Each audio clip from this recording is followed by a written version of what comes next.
Chapter 17. When the executor opened her eyes in the warehouse, Soo-won didn't get up immediately. Instead, she subconsciously rubbed her shoulders with her hands crossed. It hurt. When she left, Soo-roe hugged her and almost went crazy was still vivid in her mind. Soo-won knew very well that if that body didn't disappear, she was afraid that all the bones in her body would be broken by Soo-roe. Just like now, she clearly returned to her own body, but the pain of that moment still remained in her soul. Soo-won stood up and dispelled the subconscious pain in her heart. At the same time, she also reminded herself as usual that that world was over and that anyone in that world had nothing to do with her. Over the years she wandered around various planes and her heart had long been numb. Soo-won was more sober than anyone else. She knew that she wouldn't stay in any spacetime for a long time, so she shouldn't have any feelings that shouldn't exist with people in any spacetime. Including family, friendship, love, those were the most luxurious things for her. Back at her residence, Soo-won comfortably took a bath and changed her clothes, then lay on the big bed that she hadn't slept for a long time. In fact, the time in their lost spacetime was not equivalent to the time in each mission plane. She stayed in the Great Xia dynasty for a few months, but only a day had passed in the lost spacetime. Soo-won, who had enough rest, checked her current points from the communicator on her wrist, 123,400 points. Points were the foundation of her foothold in this spacetime. The ranking of each department was determined according to the accumulated points of the agents, and these points could also be used as currency to buy anything she needed in the lost spacetime.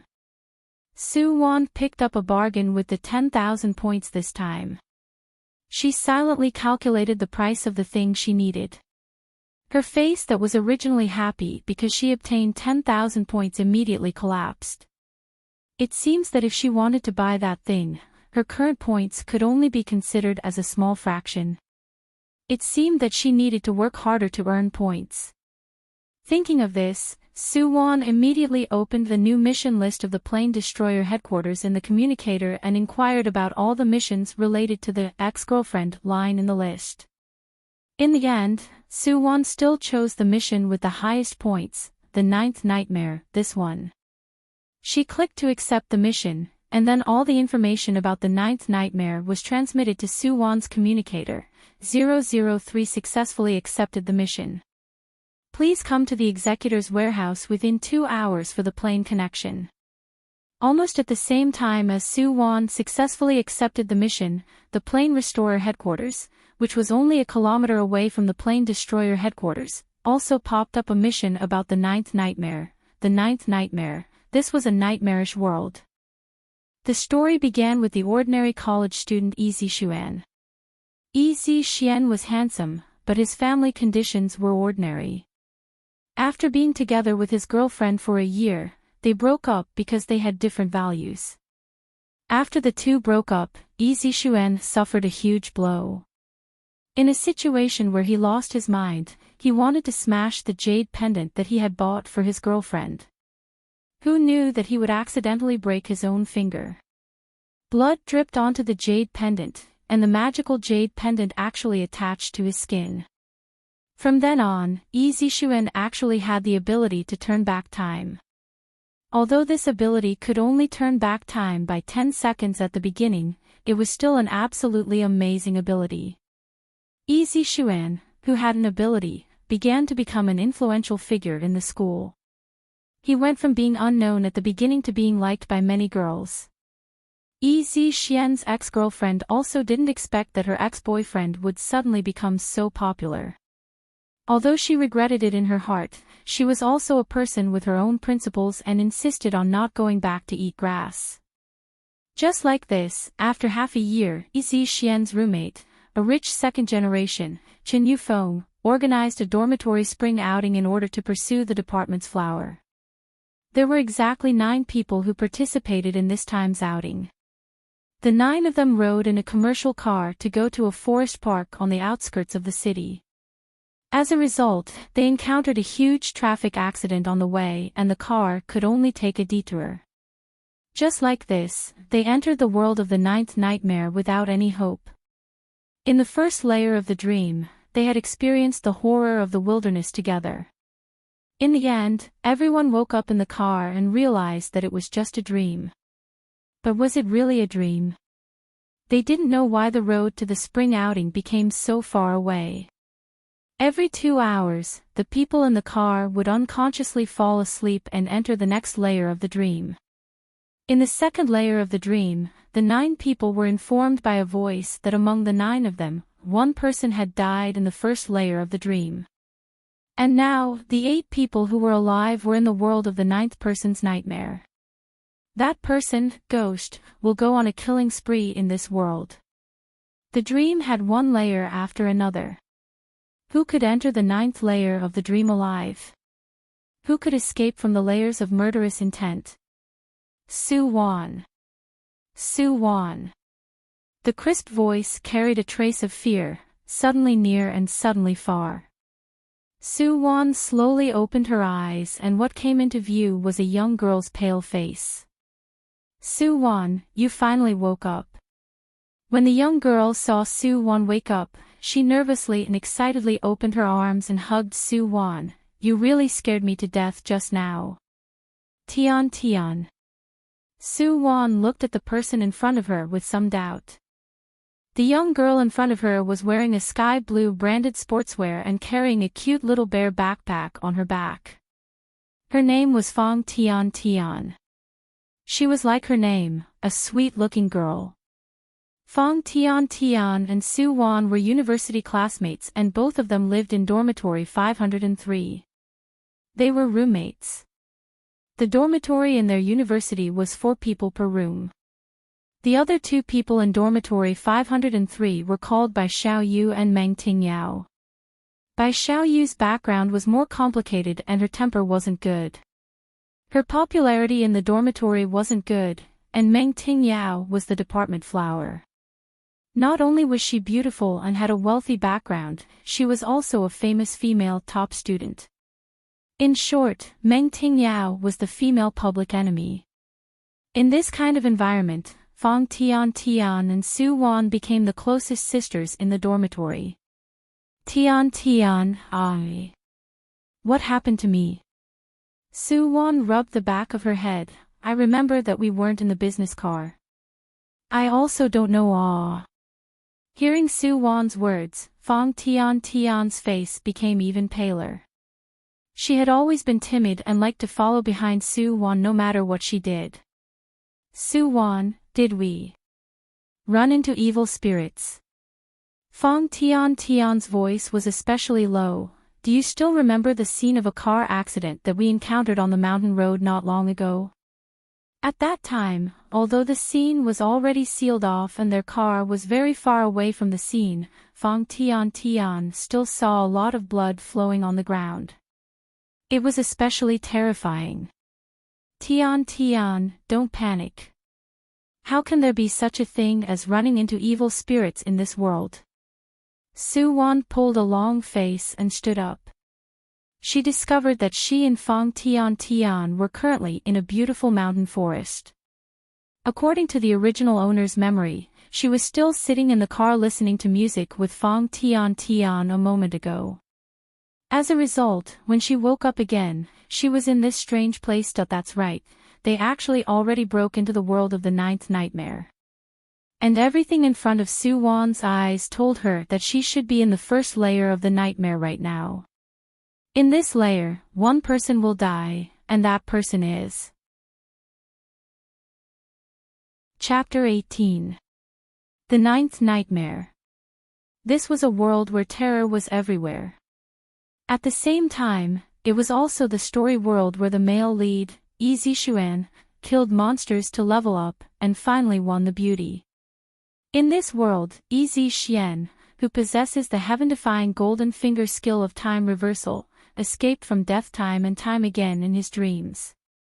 This also made Meng Tingyao, who always had her eyes on the top of her head, look at him in a new light. As Yi Zixuan's ex-girlfriend, Su-won was still cannon fodder in this world. It said that heroes love beauties. Among the 9 people, the most beautiful person was naturally Meng Tingyao. The beginning of the story was Yi Zixian's roommate, Qin Yufeng, in order to pursue Meng Tingyao, paid for this spring outing. The 2 dormitories originally had 8 people, but because Qin Yufeng's driving skills weren't good and the others didn't have a driver's license, he asked his childhood friend Qi Mu to help drive. Qi Mu and Qin Yufeng were born in a wealthy family and they often played together. Knowing that Qin Yufeng wanted to court the department's flower, Qi Mu was naturally very happy to join in the fun. As a result, after seeing Meng Tingyao herself, Qi Mu also had small thoughts about Meng Tingyao. However, Qi Mu was older than Qin Yufeng by 4 years. Now, he was already working in his family's company. Compared to several university students, he naturally knew how to disguise himself. When Qin Yufeng was fawning over Meng Tingyao, Qi Mu had a gentle face as he tried to get close to Su Wan, who let Su Wan's appearance be second only to Meng Tingyao among the 4 girls. Although the original Su Wan was a bit materialistic and vain, she wasn't a scheming girl. During the journey, she and Fang Tian just happened to sit in the first row behind the driver. So, she chatted pretty well with Qi Mu along the way. Until the first layer of the dreamland, Su Wan and Fang Tian were trapped in the woods. The first companion they met was also Qi Mu. After the 3 of them experienced a series of terrifying illusions, they finally met up with the others. It's just that everyone didn't expect that after everyone gathered, the true horror had just descended. In the first dream, a person died. Everyone thought that they were dreaming until the second dream came.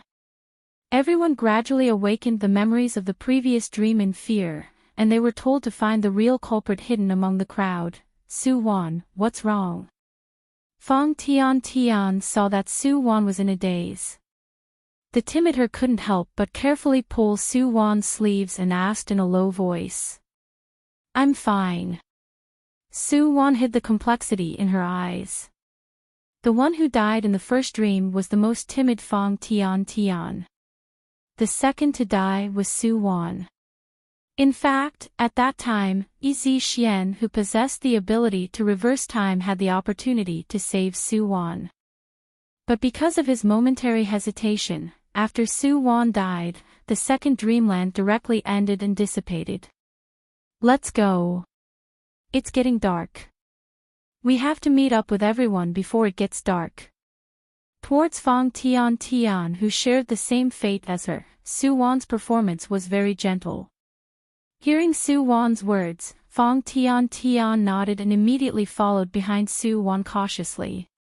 Originally, they were here for a spring outing, so it wasn't that difficult for them to run in the forest while wearing sneakers. According to the position of the sun, Su Wan roughly judged the direction and brought Fang Tian all the way to the north. As for this plot, it was only briefly mentioned in the original world's plot files. Who would have the leisure to care about the adventures of 2 cannon fodder? It was also because of this that Su Wan's every move was especially cautious. Because according to her deduction, in the first layer of the dreamland, Fang Tian might have been killed during this period of time. Because there were only the 2 of them during this period of time, the possibility of danger was especially high. Moreover, Su Wan remembered when she woke up, the pain on the back of her head and the dust on her body. In comparison, Fang Tian's body was especially clean and there were no scars on her body. Perhaps, from the beginning, Fang Tian was already dead. This possibility also existed. Thinking that the delicate and pitiful little sister beside her who was tugging at the corner of her clothes might be a female ghost covered in blood with broken hands and feet, Su Wan's back subconsciously straightened. The sun gradually sank in the west. In the quiet forest, there was only the sound of Su Wan and Fang Tian's breathing. The 2 people didn't know how long they walked. This forest seemed to be boundless and they couldn't walk out no matter what. There was only 1 bottle of water left in her backpack. Fang Tian, who was already weak from head to toe, really couldn't walk anymore. She simply sat under a big tree. Su-won, I can't walk anymore. Fong Tian's weak voice revealed a trace of despair. Su-won, we won't be trapped here to death, right? I'm so scared. Don't say inauspicious words. Su-won also stopped and took out her phone from her pocket to look at it. It was 6:48 in the afternoon. The phone still had 2 bars of battery, but there was still no trace of signal in this place. Tian, we'll stay here first. Su-won hadn't finished speaking when suddenly, a black shadow appeared out of thin air and fiercely attacked her. Aww. Fong Tian, who was sitting on the side, cried out in alarm. In the midst of her scream, Su-won didn't panic at all and rolled on the ground, easily dodging the black shadow's attack. Fluttering, with a burst of wind, the black shadow quickly flew away. Su-won, are you alright? The frightened Fong Tian immediately threw herself at Su-won's side. I'm fine. Su-won sat up and raised her hand to touch her face. Her brows slightly wrinkled. Ah! You're bleeding. At this time, Fong Tian also discovered a bloodstain on Su-won's cheek. Was it bitten by that monster? Su-won, are you alright? Are you poisoned? Ah! Su-won felt speechless. Suddenly, a voice that seemed to be laughing yet not laughing sounded not far in front of the 2 people. How could there be a monster here? Just now, it was only a bat that flew past. The wound on her face should have been caused by rubbing a small stone on the ground and scratching it. The afterglow of the setting sun had long been covered by layers of dense branches and leaves. In this dark and dense forest, a slender and straight figure unhurriedly appeared in the line of sight of the 2 people. Chi-Mu's appearance wasn't particularly handsome, but it could be considered a little handsome. Coupled with this decent and generous casual attire and a cynical smile on his face, he had a bit of a yuppie handsome appearance. Big brother Chi. Seeing Chi-Mu's figure, Fong Tian's tone changed. After walking for so long, she finally saw a living person. Chi-Mu smiled at Fong Tian and immediately walked in front of Su-won. He gracefully squatted down and looked at her. How did you get yourself into such a sorry state? His tone wasn't considered gentle, but a trace of concern could be heard. It wasn't courteous, but it was enough to attract your attention. It had to be said that when facing girls, Chi-Mu was a veteran in the field of love. He was especially skilled in this field. It's just a little broken skin, it won't ruin your appearance. Su-won carelessly took out a clean tissue and wiped the bloodstains on her face. She raised her hand and subconsciously wanted to throw away the blood-stained tissue. But after hesitating for a bit, she calmly put the tissue into her small bag. Chi-Mu had been secretly watching Su-won. Seeing her small movements, Chi-Mu's gaze slightly flashed. In the next moment, he changed into a cynical smile. I didn't meet other people on the way. It's really great to see you too. How about the 3 of us go look for them together? I guess the others should also be in this forest. Hearing Chi-Mu's proposal, Fong Tian immediately happily nodded her head. Then she hesitated. This forest is too big. How are we going to look for them? When I came over just now, I saw an open space not far from the northwest. The sky is already dark. Let's go to that open space and light a fire. If other people are nearby and see the fire, they will naturally come to look for us. Big brother Chi, you're so smart. Hearing Chi-Mu's proposal, Fong Tian's eyes sparkled as she looked at Chi-Mu with a face full of worship. And Su-won was still expressionless at the side. Light the fire. Chapter 19. Although she already knew in advance who the dead person in the first layer of the dreamland was, Su-won still didn't dare to have the slightest bit of carelessness. In this world, anything could happen. She could know the plot in advance and use the plot. Then wouldn't other people also be able to? Towards Chi-Mu, Su-won was still as distant as before. This man didn't give her a good feeling. In the original plot, he was also a black-bellied villain. Even half of the 9 people died because of him. That was when the plot progressed to the 5th layer of the dreamland. Chi-Mu, who was proficient in calculations, discovered that there was a certain rule in every dreamland and every layer of the dreamland would have a death quota. Yes, no more, no less. Only one. 9 layers of dreamland, 9 people. Only one person could reach the last layer alive. Ever since knowing this hidden rule, Chi-Mu, in order to protect himself, began to intentionally or unintentionally mislead and frame others. In the end, he even began to kill his companions. Of course, an unforeseen event occurred when he killed Yi Zi-xian. Yi Zi-xian started to go back in time the moment Chi-Mu made his move. Afterwards, he, who had the initiative, instead controlled Chi-Mu. Under Chi-Mu's lead, the 3 people finally arrived at the open space he mentioned. Looking at the pile of firewood on the edge of the open space, Su-won suspiciously looked at Chi-Mu. Big brother Chi, did you prepare this? Yes, ah.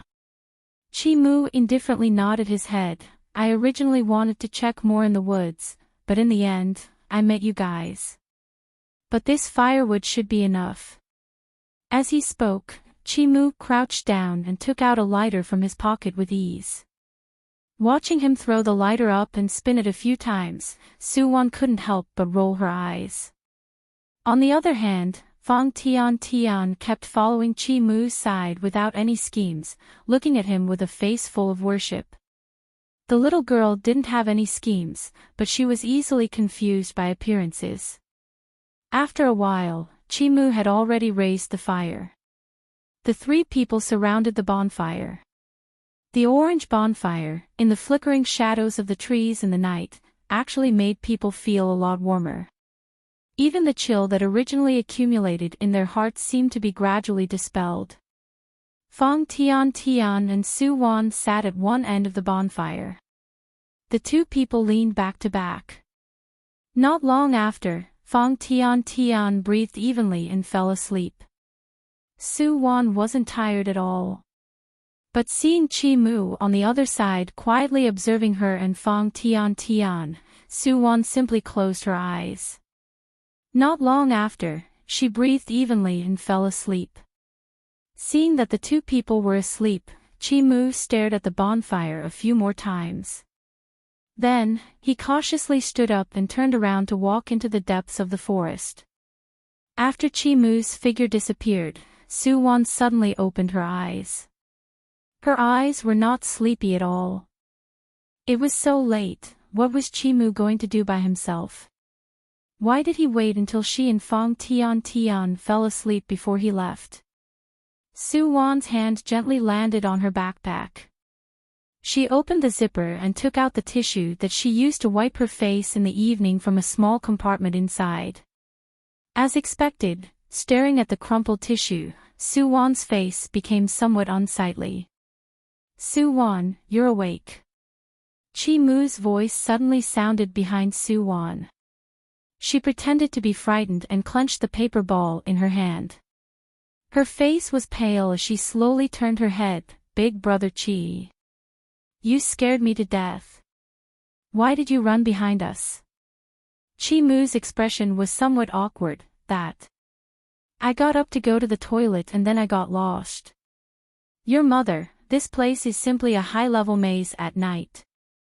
I can't find the way at all. Oh, is that so?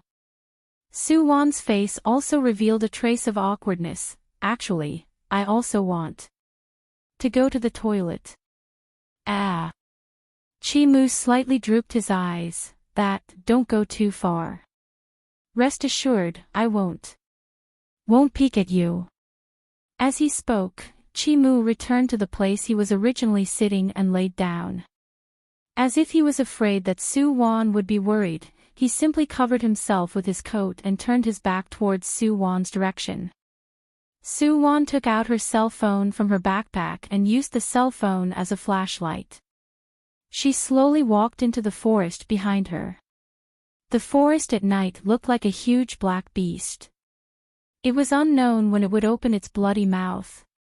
Actually, Su Wan didn't want to solve her physiological problem.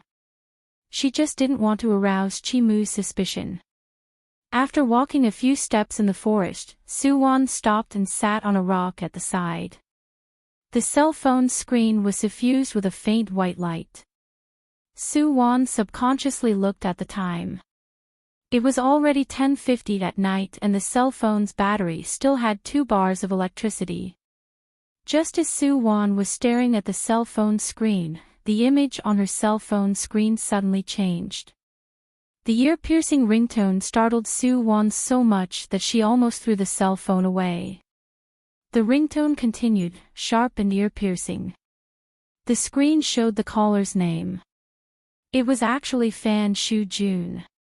Fan Shu-jun and Yi Zi-xian lived together in male dormitory 503. When Su Wan and Yi Zi-xian were together, she saved his phone number. In the original owner's memory, Fan Shu-jun was an otaku who wasn't good with words. His usual hobby was to hole up in the dormitory and play games. Or he would team up with his roommate Chin Lu and go to the internet cafe to book a room. This was a standard game otaku. At the same time, he was also one of the 9 people on this spring outing. Su Wan's gaze flashed. She saw that her cell phone still didn't have any signal, but the incessantly flashing caller ID told her that everything that happened at this time wasn't an illusion. Hey! Fan Shu-jun. Without time to hesitate, Su Wan immediately answered the phone. Shaw shaw shaw, shaw shaw shaw. A burst of strange rubbing sounds came from the receiver, making people's spines turn cold. Fan Shu-jun, is that you? Su Wan's hand that was holding the cell phone tightened. She couldn't help but ask again. Th. Ninth. A burst of repressed and hoarse male voice intermittently transmitted from the receiver. Su Wan couldn't even determine whether that was Fan Shu-jun's voice or not, but she still couldn't help but ask, what 9th? Fan Shu-jun's face turned red. Mang. Ah. Creak, creak. The voice on the phone started to become strange and creepy. Su Wan still maintained the position of talking, but she felt that Fan Shu-jun's breathing was gradually disappearing. Do. Chapter 20. When Su Wan woke up, her sensitive sense of smell smelled a faintly discernible fragrance. She drowsily lifted her eyelids and saw Chi-mu busily roasting rabbit meat. Fong Tian was still leaning on Su Wan's side. The little girl slept very soundly. You're awake. As if noticing the movement on Su Wan's side, Chi-mu raised his head and glanced at Su Wan. The morning sun shone through the mottled and dense branches and leaves, shining on Chi-mu's side profile. At this moment, this man's smile was as warm as spring. Su Wan's gaze only looked at Chi-mu once and more fell on the branch in his hand. It turns out that you also know how to do this. It's really surprising. A rich and idle person, a pampered hedonistic young master, right now really made people raise their eyebrows. Chi-mu's eyes flashed with a trace of complexity and his face habitually raised a cynical smile. If I can't go out of the hall and into the kitchen, what face do I have to pick up girls' awe? These days, a man who can't cook is not a good husband. As he spoke, Chi-mu tore off a piece of freshly roasted meat and handed it to Su Wan. Ladies first. Don't worry, I washed my hands. Su Wan did not act pretentious and took the barbecue and slowly ate it. In the end, Fong Tian was also attracted by the fragrance and woke up. The 3 people ate to their heart's content and then began to study the next journey. Chi Mu's travel bag was very big and there were some outdoor supplies and a few bottles of water. Although they wouldn't die of thirst or starvation if they kept waiting here, there would be a day when they would be trapped to death. Finally, the three people decided to go in a certain direction. Even if they couldn't find other people, at least they had to find the exit out of this forest. The following day was uneventful, but the more tranquil it was, the more uneasy Su Wan became. Until the evening, Fang Tian suddenly seemed to have discovered a new continent and shouted towards a direction. Fang Tian, quickly look. There's a house there. House. Su Wan and Chi Mu coincidentally raised their eyes at the same time. Sure enough, they saw that under the cover of the trees, there was a solitary bamboo building standing there. Bamboo building. Su Wan's complexion changed again. In her memory, the first layer of the dreamland was absolutely not like this. There was also never a bamboo building. Moreover, such a bamboo building. While Su Wan was hesitating, through the dense forest, a few rays of light that weren't too bright suddenly shone over from the bamboo building. Who's there? Is it Su Wan, Tian? A clear and cold male voice slowly came. Hearing this voice, Fang Tian's eyes brightened a bit. Qin Lu. It's me. We're here. Qin Lu is also Yi Zixuan's roommate, and at the same time, Fang Tian has always had a crush on him. Sure enough, not long after Fang Tian's voice fell, the sound of footsteps came from the woods, and then Qin Lu's tall figure appeared in front of the three people. He was still wearing the black tracksuit he had worn on the day of departure, and he held a flashlight in his hand. When Qin Lu saw the three figures, he seemed to be greatly relieved. The three of you are finally back. Su Wan stared blankly and Chi Mu also imperceptibly wrinkled his brows. Only Fang Tian foolishly smiled at Qin Lu for a while, as if she saw a relative. From head to toe, she didn't have that cautious, panicked, and scared appearance that she had during the day. Go in, everyone's here. As Qin Lu spoke, he took the flashlight and walked towards the direction of the bamboo building. Fang Tian naturally smiled and followed closely behind Qin Lu. Su Wan subconsciously slowed down her footsteps, and Chi Mu also followed her and slowed down. Do you feel that there's something strange? Chi Mu leaned against Su Wan's ear and softly whispered. Because Chi Mu was a lot taller than Su Wan, at this moment, he lowered his head and even slightly bent his body. His warm breath constantly lingered beside Su Wan's ear. Su Wan didn't like this overly ambiguous distance, but at this time, she indeed felt that something was wrong. Right now, the four people had already arrived in front of the bamboo building. Su Wan carefully looked at the bamboo building in front of her. The building had 3 floors and looked like it had been built for many years, carrying a sense of vicissitudes. Zi Xian, Yu Feng, Chi Mu, and the others are back. As soon as he arrived at the door, Qin Lu loudly shouted towards the inside. Creak, along with his voice, the door of the bamboo building opened. A youth wearing a gray t-shirt and blue jeans stood at the door, his gaze directly fell on Su Wan. Yi Xian.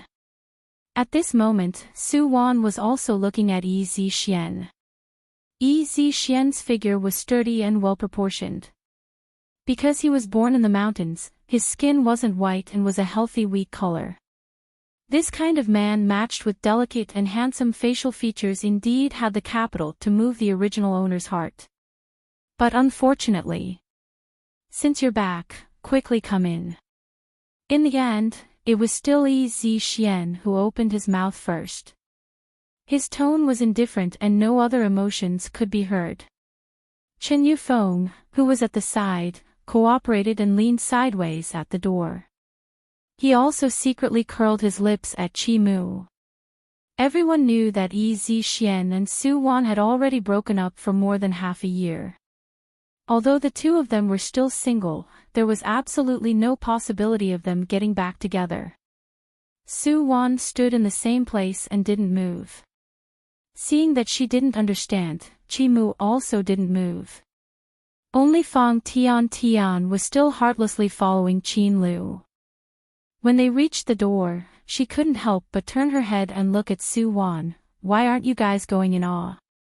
As she spoke, Fong Tian's foot already stepped into the bamboo building. "Come back." Su-won suddenly and fiercely grabbed Fong Tian's arm.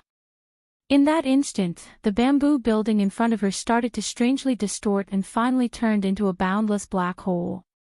Qin Lu, Yi Xian and Qin Yufeng in front of her all turned into a black fog, but Su-won was still grabbing Fong Tian's arm tightly. Fong Tian, who had half of her body swallowed by the black fog, suddenly slowly turned her head. That was a badly mutilated face. Her 2 eyeballs fell out of her eye sockets, swaying incessantly on that sinister face. Her red lips that were constantly bleeding, opened eerily, revealing a mouthful of sharp white teeth. "Su-won, I died so miserably, I died so miserably." Fong Tian's hand suddenly turned into sharp white bones and fiercely grabbed towards Su-won's heart.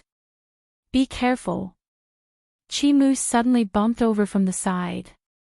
Borrowing the huge impact force, he knocked away Fong Tian's hand. Chi-moo pulled Su-won and ran into the woods without looking back.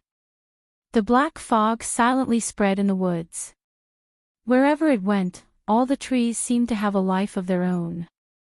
All of them bared their fangs and brandished their claws as they attacked Su-won and Chi-moo. Thick and sharp branches sprang out from all directions, even under their feet. Su-won only felt that her eyes darkened and her whole body was protected in Chi-moo's embrace. Those knife-like branches instantly pierced through Chi-moo's body, leaving one hideous bloody hole after another on his body. Fresh blood flowed out non-stop like it was free. Su-won's line of sight was covered by a blood-red color. Chi-moo. After a long time, she finally found her voice.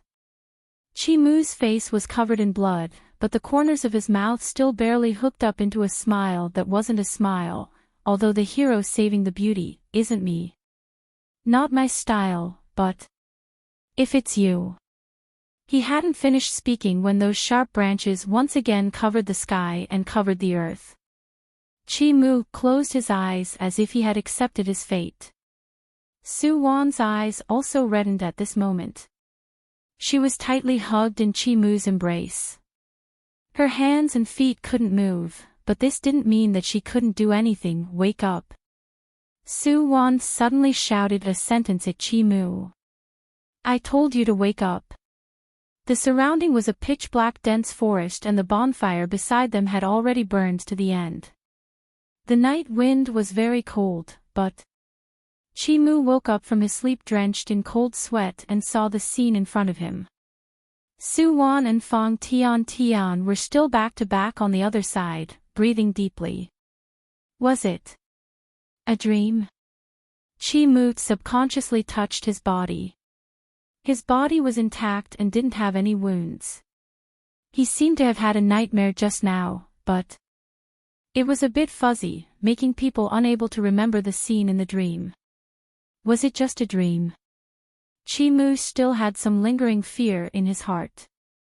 He couldn't sleep and could only stare at the bonfire that was about to burn out in a daze.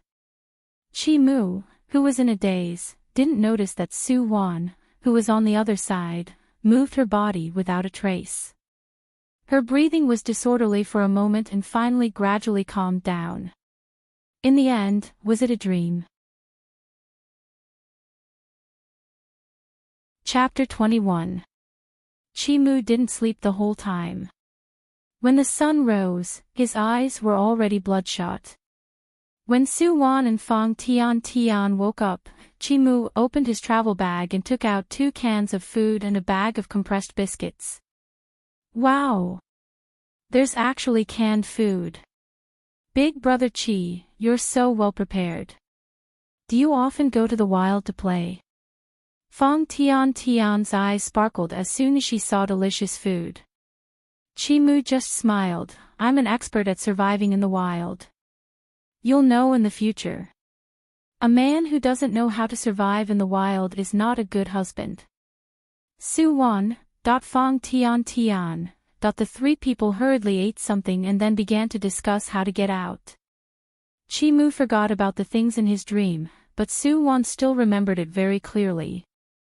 Not knowing what kind of thoughts she had, Su-Wan directly suggested a direction. That was the direction where they met Qin-Lu in the dream. The other two people didn't object.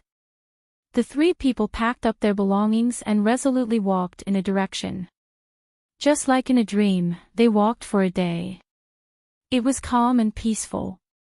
The three people didn't encounter any danger and didn't find a lost companion. Seeing that the sun was about to set, Fong Tian seemed to be a little anxious. Her eyes were red.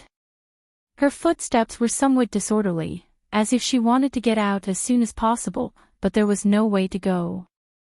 That kind of panic and despair made Fong Tian's complexion extremely pale. Right at this time, a light that wasn't considered bright was suddenly projected from the other side of the jungle. Ah! This sudden light caused Fong Tian, who was already in a panic, to cry out. Along with her voice, the light also trembled a bit. Who's there? Get out here for this old woman. The girl who was full of energy had the air of a ruffian. This voice is Bai Xiaoyu. Fong Tian's voice carried a sobbing tone. But at this moment, her mood was really excited because she recognized this voice. This was the voice of her roommate, Bai Xiaoyu. Hearing Bai Xiaoyu's voice, Su-Wan was also a bit surprised. When she chose this direction, she really just wanted to try her luck. Didn't expect that she would actually encounter a companion here. Not long after, Bai Xiaoyu appeared in front of the three people. She had dyed her long dark purple hair and she was also wearing black tights. Her wrists were adorned with strings of exaggerated jewelry. This outfit was so dazzling that Su-Wan didn't dare to look at it. Bai Xiaoyu was born in a society. Her father was the leader of a large local society. Everyone called him Boss Bai. Boss Bai had a daughter when he was old. In this life, he only had Bai Xiaoyu, this one precious daughter. It could be imagined that Bai Xiaoyu grew up under Boss Bai's extreme doting. But she was clearly a fair and cute little girl, but somehow, she grew up crooked and became like this. Su-Wan felt that Boss Bai must be the most vexed person. Bai Xiaowan was the three. Bai Xiaoyu saw the figures of the three of them and stared at Chi-Mu meaningfully. Only then did she open her mouth to ask. I met him on the way. Su-Wan was the first to answer. Bai Xiaoyu, are you alone here? When Bai Xiaoyu heard Su-Wan's question, she subconsciously looked at Chi-Mu. After a moment of silence, she answered in a low voice, only myself. Don't worry, the four of us will travel together in the future. We'll definitely find them. Fong Tian, who had already returned to normal, immediately took a step forward. As she spoke, she raised her hand to pat Bai Xiaoyu's shoulder. The moment Fong Tian's hand came into contact with Bai Xiaoyu's shoulder, the flesh and blood on her hand instantly dissipated, leaving only white and sharp knuckles. Without hesitation, she pierced into Bai Xiaoyu's shoulder. In the blink of an eye, black blood splattered onto the ground, causing the grass and wildflowers on the ground to wither in an instant. Let's go. Fong Tian's arms and even her upper body were constantly changing. Her flesh and blood were disappearing at a speed visible to the naked eye. Even so, the white skeleton that had lost its flesh and blood still turned around with difficulty. The skeleton made an unpleasant sound of friction. As the teeth closed and closed, a dark and unpleasant voice came out of its mouth, hurry up and go. Everything happened in the blink of an eye.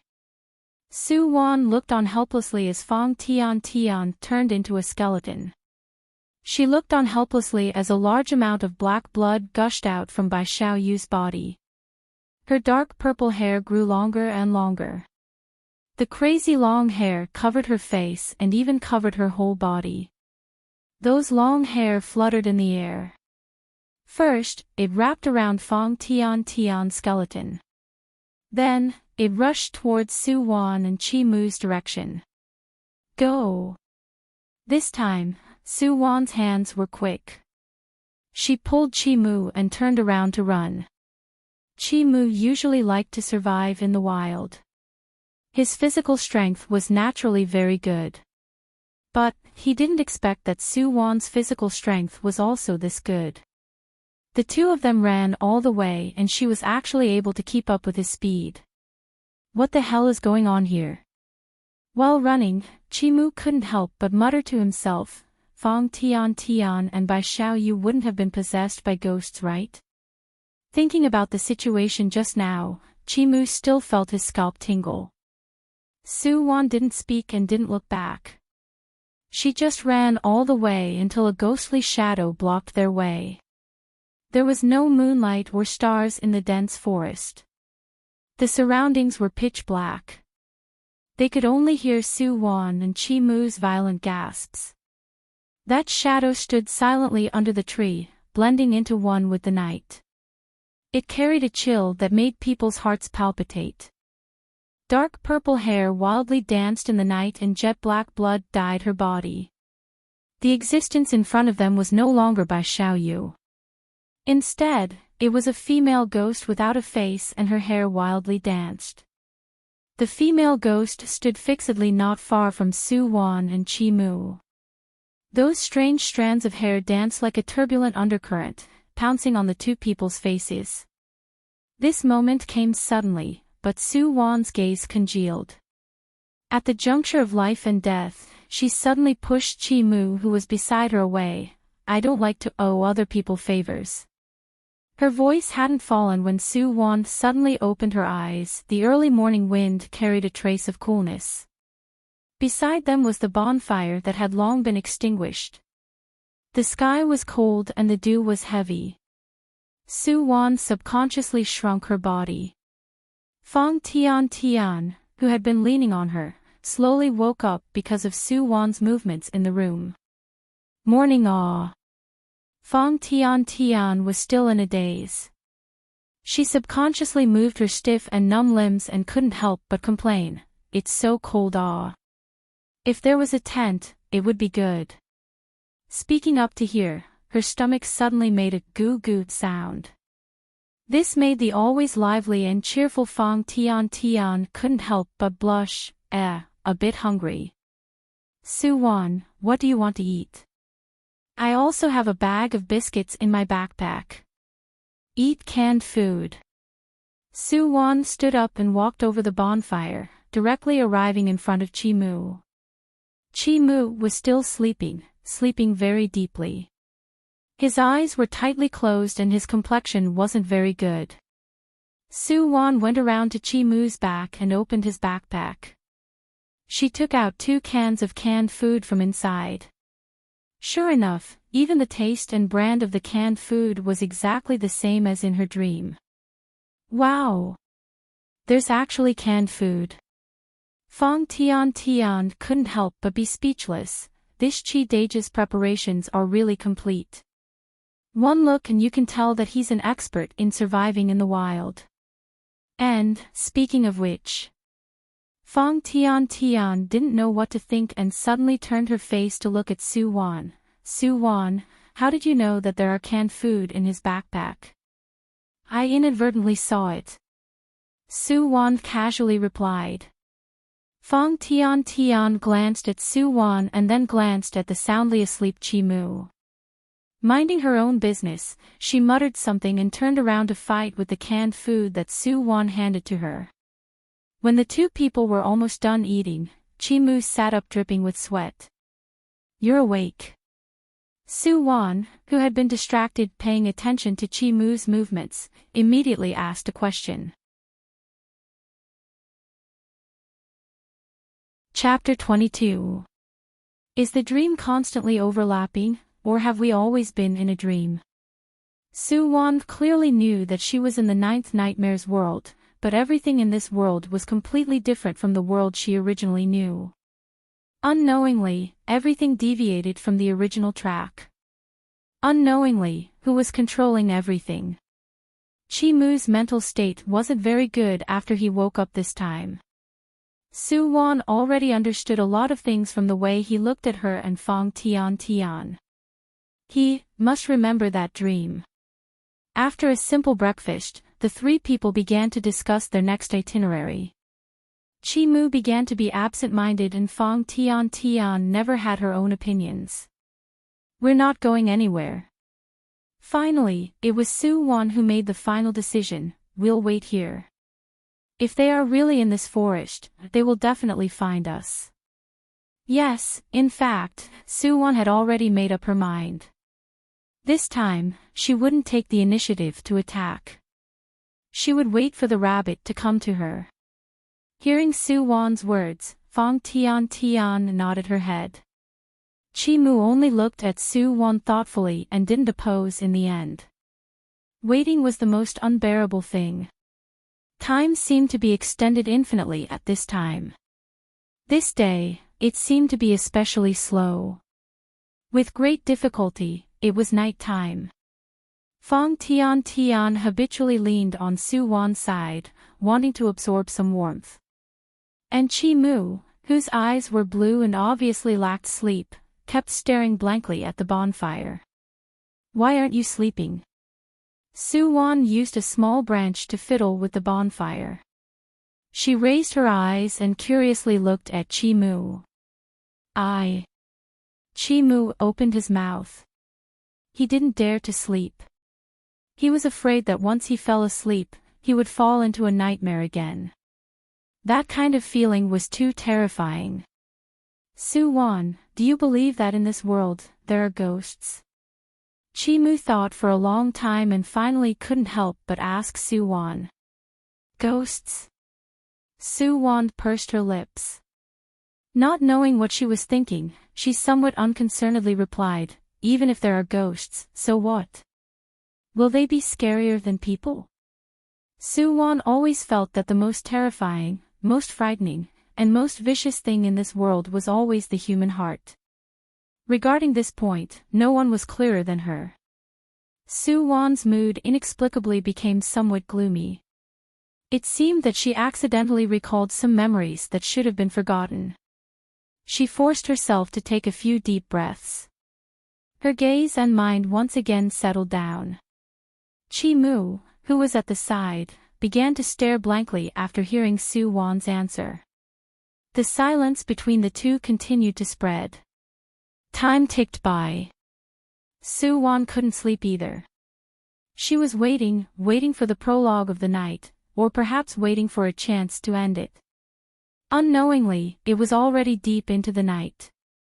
There was a slightly cold mountain breeze blowing through the forest. Soo-won subconsciously shrunk her body. Chi-Moo, who was at the side, was still holding on. Seeing him holding his phone and continuously playing games there, Soo-won simply turned her body and looked at the other side. Fuck. Right at this time, Chi-Moo, who was behind him, suddenly angrily threw his cell phone. After enduring for so long, it's still not 11 o'clock. The night is long, how am I supposed to get through it? Soo-won turned around and her gaze fell on Chi-Moo. Did I disturb you? Perhaps the successive nightmares made Chi-Moo irritable, but in front of a beauty, he still maintained his elegant image. I'm fine. Soo-won's gaze moved and directly fell on Chi-Moo's phone screen. What time is it? She asked subconsciously. 10:50. Chi-Moo weakly replied, completely not noticing Soo-won's surprised expression that was not far away. Right at this time, the sound of messy footsteps suddenly came from the forest. Soo-won and Chi-Moo looked at each other and both of them held their breath. Chi-Moo even took out a small military knife from the backpack beside him. As for the two figures that suddenly appeared, they seemed to have seen the fire here and stumbled out of the dense forest. "It's you guys." When Su-won saw the faces of those two people, she didn't know if she should breathe a sigh of relief or be more cautious. That's right, these two people were Meng Tingyao and Fan Shu-jun. In the previous two dreams, Su-won had already seen the other four people.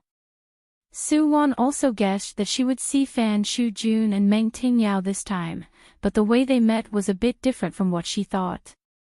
Right now, Meng Tingyao was being supported by Fan Shu-jun. One of her legs was still seeping with bloodstains. Although she cut a sorry figure, Meng Tingyao deserved to be called a flower on a high mountain. Even if she had fallen to this point, she still maintained her charming elegance. At this time, seeing the bonfire in front of her, as well as Su-won and Chi-mu, Meng Tingyao's pair of good-looking eyes somewhat astonished fell on Su-won and Chi-mu. "I didn't think that you two would be together." Hearing Meng Tingyao's words, Su-won's heart shivered. Chi-mu's expression also greatly changed as he looked behind Su-won. Over there, it was empty. Fong Tian, who was leaning on Su-won and sleeping soundly, actually disappeared into thin air. What's wrong? Perhaps it was because Su-won and Chi-mu's expressions were too unsightly at the moment. Meng Tingyao also subconsciously looked behind Su-won and thoughtfully asked, "Is there something wrong?" Fong Tian. Chi-mu took a deep breath and somewhat trembled as he said this name. "She has always been with us. Just a moment ago, she was still here." Fong Tian. Meng Tingyao wrinkled her brows. Fan Shu-jun, who had been supporting her at the side, suddenly spoke in a low voice with some uncertainty. "Did you see Fong Tian wearing blue sportswear?" "How did you know?" Su-won and Chi-mu happened to look at Fan Shu-jun at the same time. Fan Shu-jun, who was originally very embarrassed because he was supporting Meng Tingyao, after hearing the two people's question, his expression became even more embarrassed. "That actually is." Fan Shu-jun subconsciously used one hand to push up the glasses on the bridge of his nose. "Don't you guys feel that this place is very strange?" "Nonsense. You changing the topic like this is also very stiff. Don't you feel it?" Although it didn't match with her own persona, at this moment, Su-won really wanted to roll her eyes. However, Fan Shu-jun's following words made Su-won hold her breath. "I don't know if you guys have played the game Second World. The protagonist of this game can wander between two parallel universes at will and simultaneously live two different lives. At that time, he thought that he had the superpower to cross space, but in reality, he has always been living in an overlapping dream world. That world is called the Second World. In the Second World, everyone has the right to control their own dream world. In that world, they can do as they please and realize all of their wishes and dreams. You're not trying to say that we're in that wonderful Second World, right? Really seeing a ghost?" Chi-mu's voice was somewhat hoarse, but there was even more anxiety. "If it's really a dream world that you can control at will, that would be great." God knows what he dreamt of. The experience of being chased by a female ghost was simply too horrifying, okay? Actually, I'm just making an analogy. Hearing Chi-mu's words, Fan Shu-jun somewhat bashfully lowered his eyes. And Su-won deeply looked at Fan Shu-jun. She thought of that phone call from Fan Shu-jun. On the phone, he kept saying the ninth. What did the ninth represent? What did he want to express in the end? And the words he didn't finish saying, that Meng word, did it represent Meng Tingyao? Did you guys also encounter strange things? Su-won suddenly looked at Meng Tingyao and asked with an incomparably serious expression. Meng Tingyao's gaze slightly flickered. At this time, you must tell the truth. Su-won couldn't help but add a sentence. Meng Tingyao hesitated for a moment. Finally, she slowly sat beside the bonfire.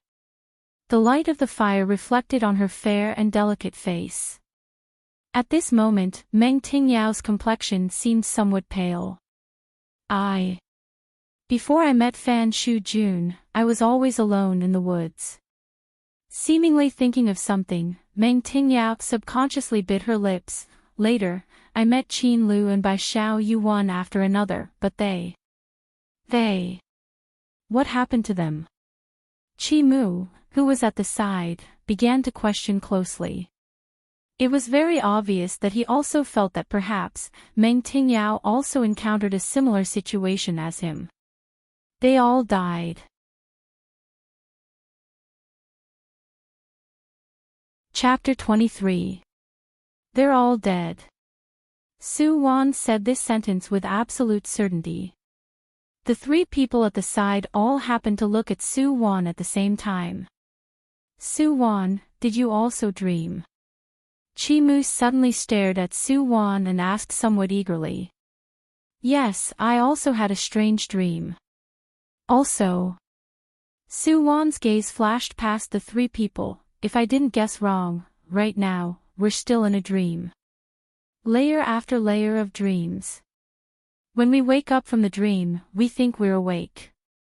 In fact, we've just passed from a layer of dreams to a deeper layer of dreams. This was the truly terrifying part of a nightmare. It will make you live forever in the dream, unable to escape and unable to return. How is this possible? Qi Mu, who was the oldest and had the most experience, was the first to lose his cool. Perhaps, to him, this statement was really too fantastical, making it hard for him to accept. In contrast, Meng Tingyao was much calmer. She knitted her brows and still had an aloof appearance. Fan Shu-jun, on the other hand, raised his eyes and glanced at Su Wan. The eyes behind the lenses flashed with an unknown radiance. Dream world.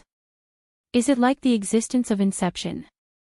Then, is there also a node that can connect to reality? Fan Shu-jun asked several questions in a row. His tone faintly carried a trace of excitement. That's why it's said that the mind of a game geek, ordinary people simply can't understand. However, Su Wan was very concerned about Fan Shu-jun. This geek was absolutely not simple. That's right, this node that connects to reality does exist. Su Wan took out her cell phone from her bag and shook it in front of everyone. My cell phone's time has always stopped at 10:50 p.m. I think I can roughly know when I was pulled into this endless loop of dreams. It was that 10:50 p.m. call from Fan Shu-jun.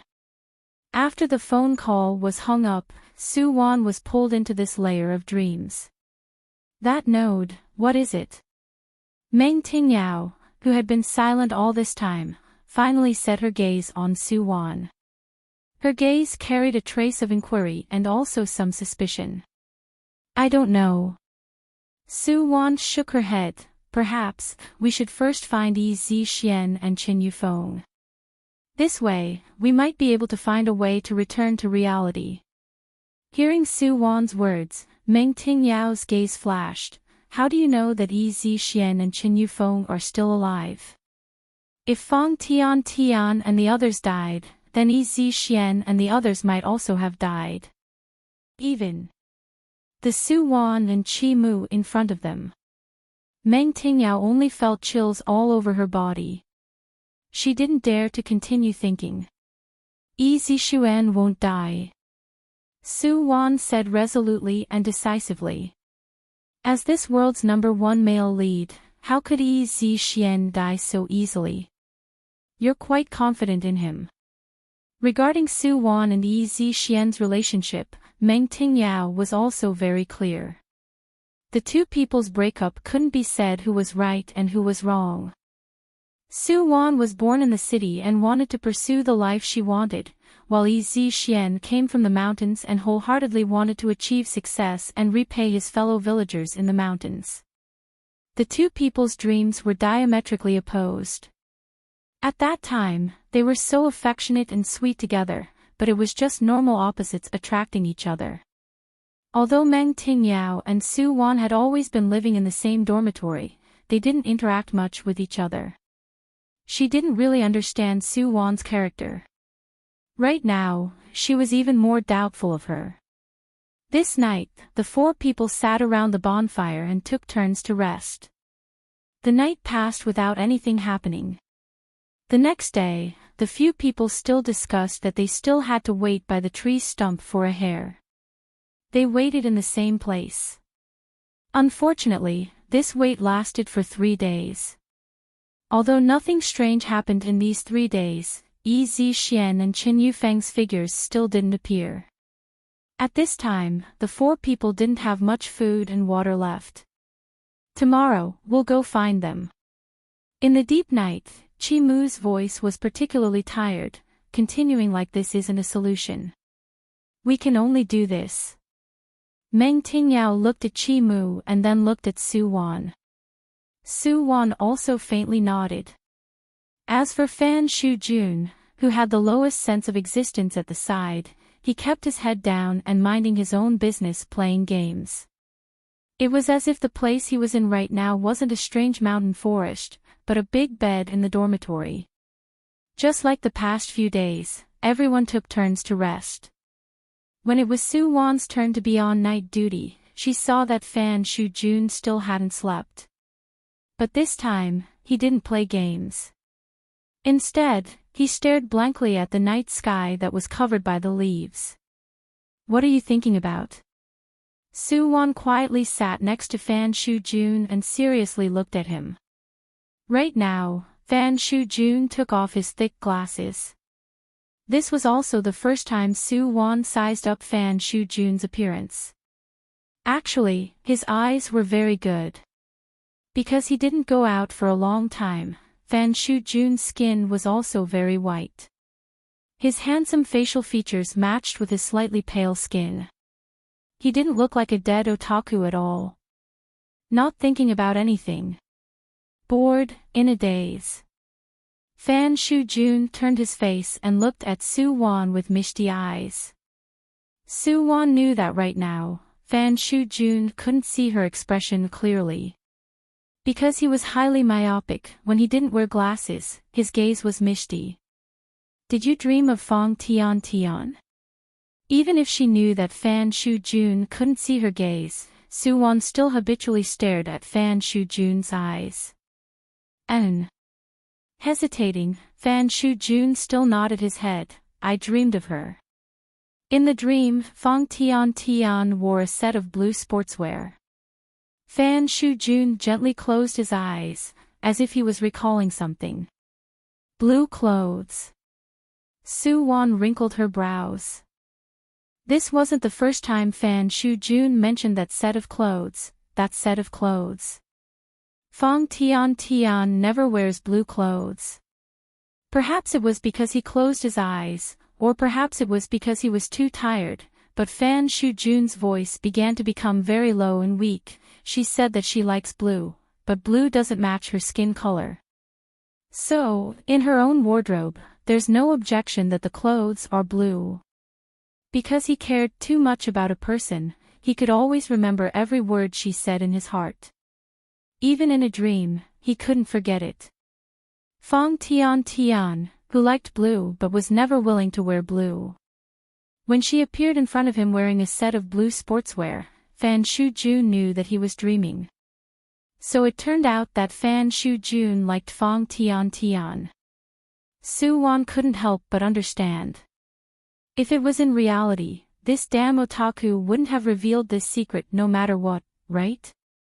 Because this was in a dream, Su Wan's eyes suddenly brightened. What is a dream? How does a nightmare control a dream? It can make everyone fall into a nightmare that it weaves and be unable to escape, but it can't control people's innermost selves. Just like Fong Tian Tian. She clearly liked blue and was unwilling to wear it because she loved her beauty.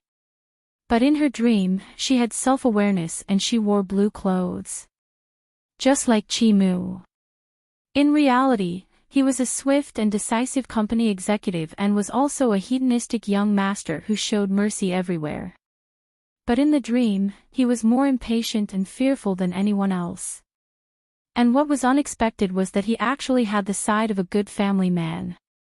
Another example was Fan Shu-jun, an introverted and silent otaku. In this world, he was more sensitive and clear-headed than anyone else. If in this world, everyone could reflect their innermost selves, then where was Yi Zi-xian right now? What was he doing? Su-won thought of that bamboo building again. In a certain layer of the dream, she saw that bamboo building. That bamboo building made her feel strange, but also very familiar. Thinking about it now, wasn't that the bamboo building that Yi Zi-xian drew for her in the original owner's memory? So, the existence of the bamboo building, the appearance of Yi Zi-xian, was that also a reflection of Su-won's innermost feelings? The original owner actually couldn't let go of that feeling. There was also Fang Tian, that if the bamboo building was the original owner's longing for Yi Zi-xian, then Fang Tian was the reflection of Su-won's innermost feelings. From the moment she woke up, she was schemed against. Su-won still remembered that the first person she saw after waking up was Fang Tian. She naturally thought that she was in the first layer of the dream and Fang Tian would be the first to die. So in the subsequent layers of the dream, Fang Tian continuously turned into a skeleton in front of Su-won. Everything was because her heart had long since determined that Fang Tian would die. That's why she had that kind of dream. Then, what if she was replaced with Yi Zi-xian? Su-won slowly closed her eyes. She imagined Yi Zi-xian's encounter in the dream, when Yi Zi-xian realized that he had suddenly and inexplicably appeared in a strange mountain forest. What would he do? Su-won's mind slowly outlined Yi Zi-xian's face. He stood in the dark forest without a single soul. First, he had a look of shock on his face. Then Yi Zi-xian would unhesitatingly activate his ability, time reversal. It was time reversal. With Yi Zi-xian's personality, he wouldn't passively take a beating. He would activate his ability at the first moment and return to the past. Then, he would make a move after making a plan. So, Yi Zi-xian wouldn't appear here. In the nightmare of this mountain forest, Yi Zi-xian's figure wouldn't appear. Truly regretful. Su-won sighed softly. Since there was no way to meet Yi Zi-xian here, then what was the point of staying here? It's time for me to wake up. Su-won closed her eyes at ease. When she opened her eyes again, she saw snow-white walls and sky-blue curtains. Here was the city's affiliated hospital's single-patient ward. Su-won's forehead was a bit painful. She gently lifted her hand and discovered that her forehead was wrapped in layers of bandages. It seemed like she was injured. It was a bit painful.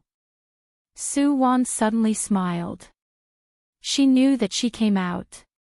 She came out of her own dreamland. But she didn't know whose dreamland she entered this time. That's right. The layers and layers of dreamland in the wilderness were actually Su-won's own dreamland.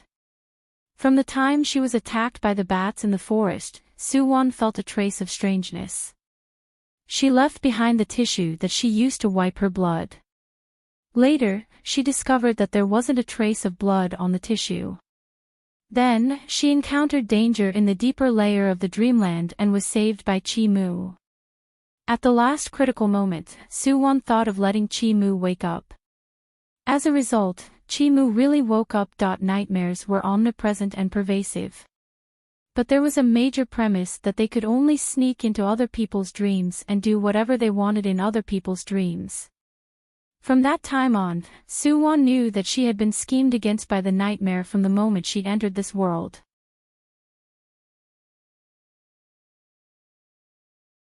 Chapter 24.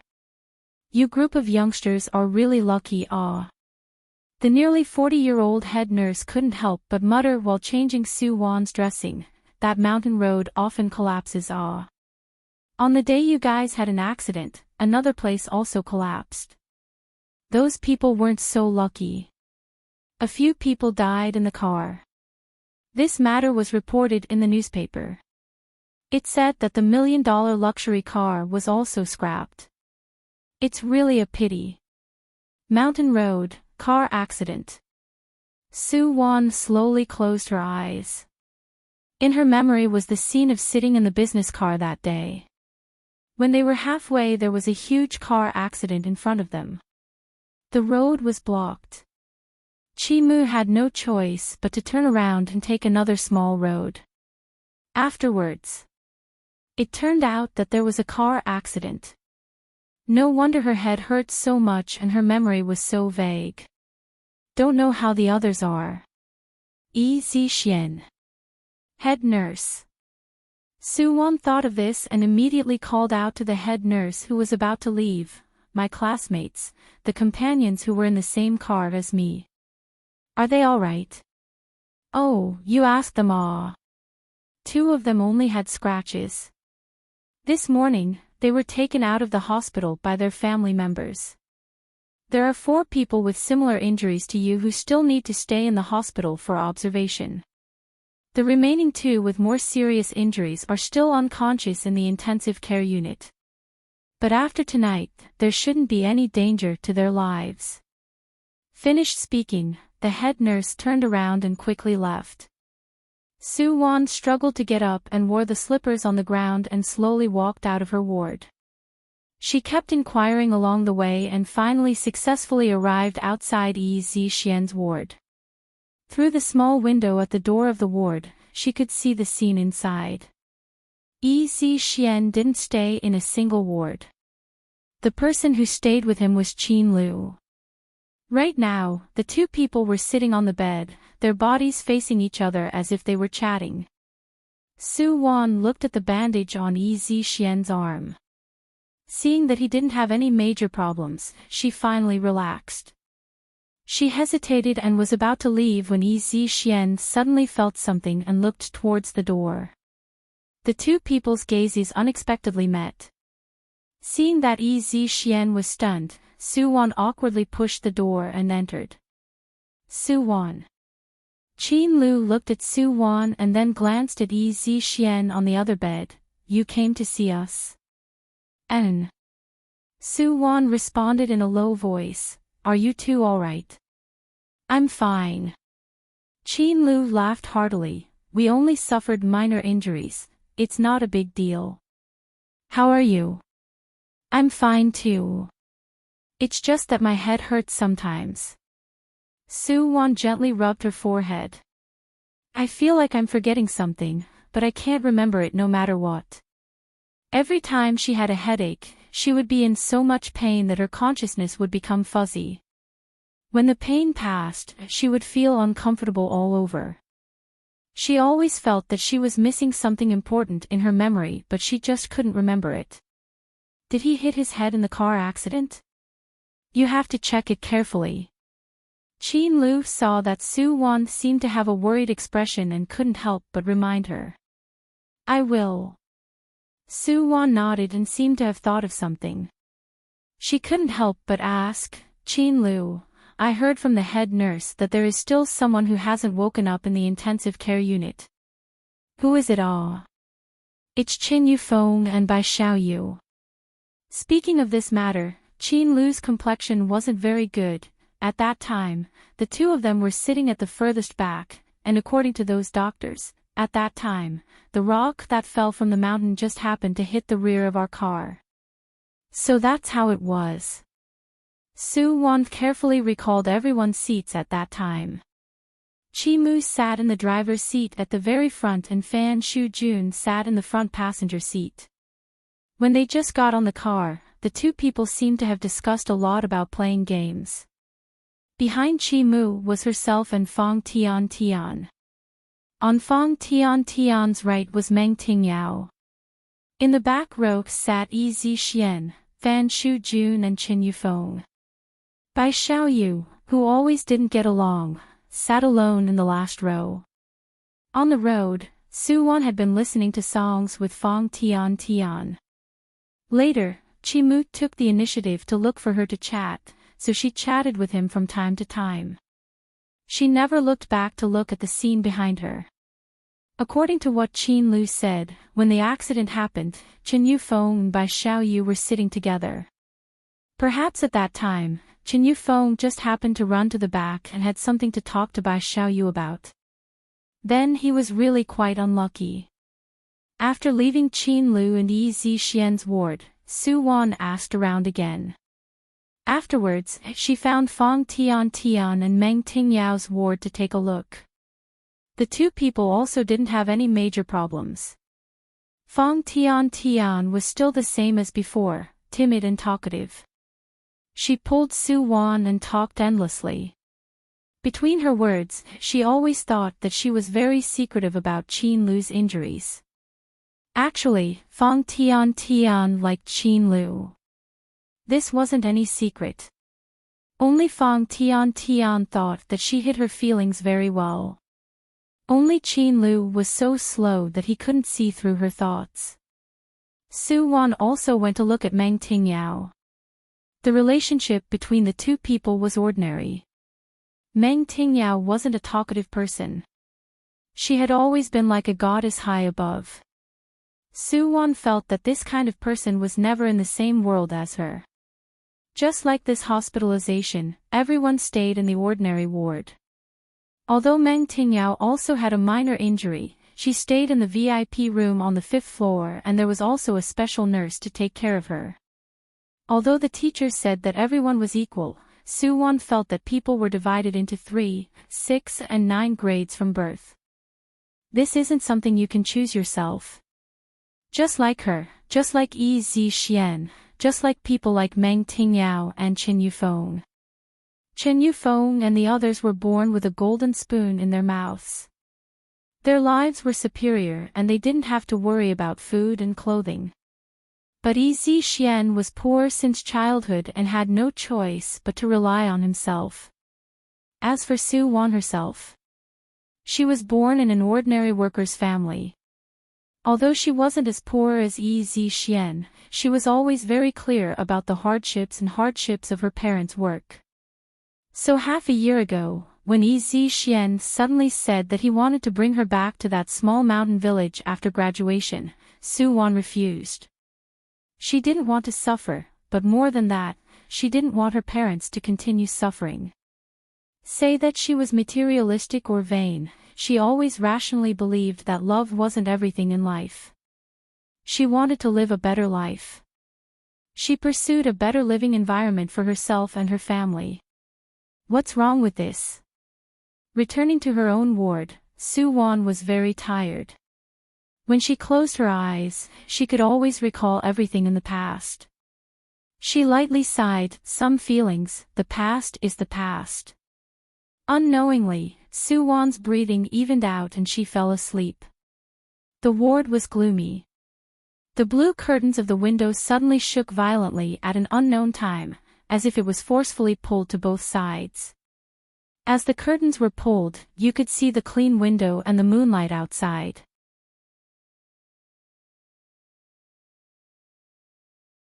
Chapter 25. Su Wan only stayed in the hospital for 3 days. After that, she was picked up by her parents and discharged from the hospital. The originally planned Labor Day holiday was inexplicably ruined. Fortunately, there were still 3 days for her to rest at home. Xiao Wan, Mom and Dad are leaving. You lock the door and sleep early tonight. Her mother's warning came from the living room and then Su Wan heard the sound of the door closing. For a lot of people, the Labor Day holiday was a very hard day for Su Wan's parents. They were busy working overtime and selling goods in the factory. So it can be said that real working people, where would they have the leisure time to celebrate Labor Day? As usual, Su Wan locked the door and then changed into her pajamas to watch entertainment programs for a while. At 9:00 sharp, she returned to her room to sleep. Su family's house was a 1.5 bedroom. Su Wan's father and mother naturally lived in the big bedroom. Su Wan's room was very small. In addition to a single bed, there was also a 1. 2-meter wardrobe and a 2-tiered multi-purpose study table. Right now, Soo-won was lying on the bed as usual and conveniently turned off the lights in the room. The bedroom was pitch black, and in this quiet darkness, Soo-won gradually fell asleep. The heavy rain was pouring down and an Audi was speeding along the winding mountain road. "Chi-moo, be careful and drive. This rain is too heavy. How about we find a place to stop and rest?" Who was talking in the car? "So noisy. Stop. Do you fucking want to die?" It was Chi-moo's voice. She didn't know why, but Soo-won felt that this person's voice was particularly familiar. This mountain road has 18 turns and the line of sight isn't good under the heavy rain. Once we stop, aren't we waiting to be hit and sent flying? Even if there are no cars coming and going, what if the mountain rocks collapse and there's a mudslide or something? Chi-moo seemed somewhat flustered and exasperated. He knew that as long as he went out with Chin Yu-fong, nothing good would happen. He shouldn't have agreed to be this nuisance's coolie driver in the first place. Chi-moo, be serious. Look at the road, aw. Fan Shu-jun's voice was very low and carried a bit of apprehension. Following Fan Shu-jun's voice, the Audi slipped a few times on the mountain road, swaying left and right. Soo-won felt that her body was violently swaying and her forehead ruthlessly hit the seat in front. So painful, Soo-won painfully rubbed her forehead. She raised her head and saw Fan Shu-jun's somewhat pale face in front of her. He seemed to be very nervous. Outside the car window, the heavy rain poured down, completely blurring everyone's line of sight. Soo-won was somewhat dazed. She didn't know where she was for a long time. What a familiar feeling, but also very strange. This kind of specious feeling made Soo-won's head start to ache again. "Don't touch me. I have nothing to say to you." At this time, Bai Xiaoyu's sharp voice came from the back of the car. Hey, speak properly. When did I touch you? I just wanted to ask you for a favor. Do you have to dislike me so much? After all, we're all classmates. This was Chin Yu-feng's voice. Soo-won turned her head and saw Chin Yu-feng and Bai Xiaoyu sitting behind everyone. Bai Xiaoyu's complexion was very bad, but Chin Yu-feng's face was one of forbearance, as if he still wanted to say something to Bai Xiaoyu. "Classmate." Hearing Chin Yu-feng's words, Bai Xiaoyu shot him a disdainful glance. Just as she opened her mouth to say something, Yi Xian, who was sitting in front of the two people, suddenly shouted, "Chi-moo! Stop the car! Stop the car immediately!" Yi Xian's voice came suddenly and very loud. Soo-won thought that she understood Yi Xian very well, so in that sentence just now, she felt Yi Xian's fear. That's right. He was afraid. Very afraid. What was he afraid of? The ear-piercing sound of the brakes rang. The rear of the car swayed a bit, but it still steadily stopped by the roadside.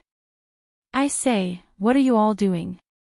Chi-moo turned his body sideways and turned his head to look at the people in the car.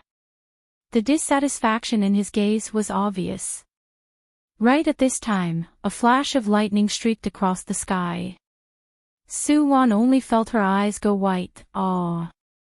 Opening her eyes from her sleep, Soo-won's gaze went from muddled to clear and gradually became incomparably frightened. Tick-tock, tick-tock. Soo-won widened her eyes and motionlessly looked at the ceiling of her bedroom. Something was dripping from the ceiling drop by drop. Soo-won's heart tightened and her body stiffened. The feeling of fright rushed into her brain from her limbs and bones. What is it? In the darkness, there seemed to be something moving on the ceiling. That thing slowly converged into a number. 5. Soo-won couldn't help but open her mouth. The moment her voice came out, the number on the ceiling suddenly magnified dozens of times, occupying the entire roof. Like a boulder, it fiercely smashed down towards Su Wan's body. Aw. Su Wan was in a trance for a moment. When she regained consciousness again, she saw gravel all over the ground and bloodstains all over the ground. The torrential rain continued. A black Audi was crushed by countless gravel. The car had long been seriously deformed. From the gaps between the gravel, she could see a few arms powerlessly swinging, as if seeking the final redemption. Blood mixed with the rain and dyed the entire road scarlet red. Su Wan felt cold all over and a chill ran down her spine. Car accident, luxury car. The car accident that the head nurse said that several people died was this one. Yes, they didn't encounter the scene of a car accident on that mountain road and didn't take a detour. The luxury car that was flattened by a mountain rock was Qin Yufeng's Audi that several of them were riding in. They got into a car accident. Some died and some were unconscious. Su Wan suddenly remembered everything. Now, they were trapped in a dream world. Here, the living had to find the people who really died in the car accident and kill them again to end the dream. And those who died had to think of ways to kill the living in the dream to seize their chance of survival. This was a nightmare world without any bottom line or human feelings. If you want to live, you can't be soft-hearted. Once you are soft-hearted, it means losing your life. The lamp in the bedroom was turned on by someone. Su Wan sat on the bed with a pale face. Looking at the alarm clock beside the bed, Su Wan shrunk her body and clenched her hands tightly. What did the Arabic number 5 represent? 5 people. Or 5 ghosts. Am I a human or a ghost right now? Despair and panic that she had never felt before surrounded Su Wan tightly in the center. Her tightly clenched hands loosened, her arms tightly hugged her knees. Dong dong dong. Dong dong dong. At this time, there was a sudden and loud knock on the door of Su Wan's house. Su Wan seemed to be frightened and subconsciously wanted to shrink herself in the quilt, but the knocking outside the door became more and more urgent and forceful. Who is it? The hands of the alarm clock showed the current time, 12:30 midnight. The knocking at the door in the middle of the night was strange and dangerous everywhere. Su Wan opened the door. It seemed that the person who knocked on the door was impatient. He finally shouted at the sturdy security door. This voice is.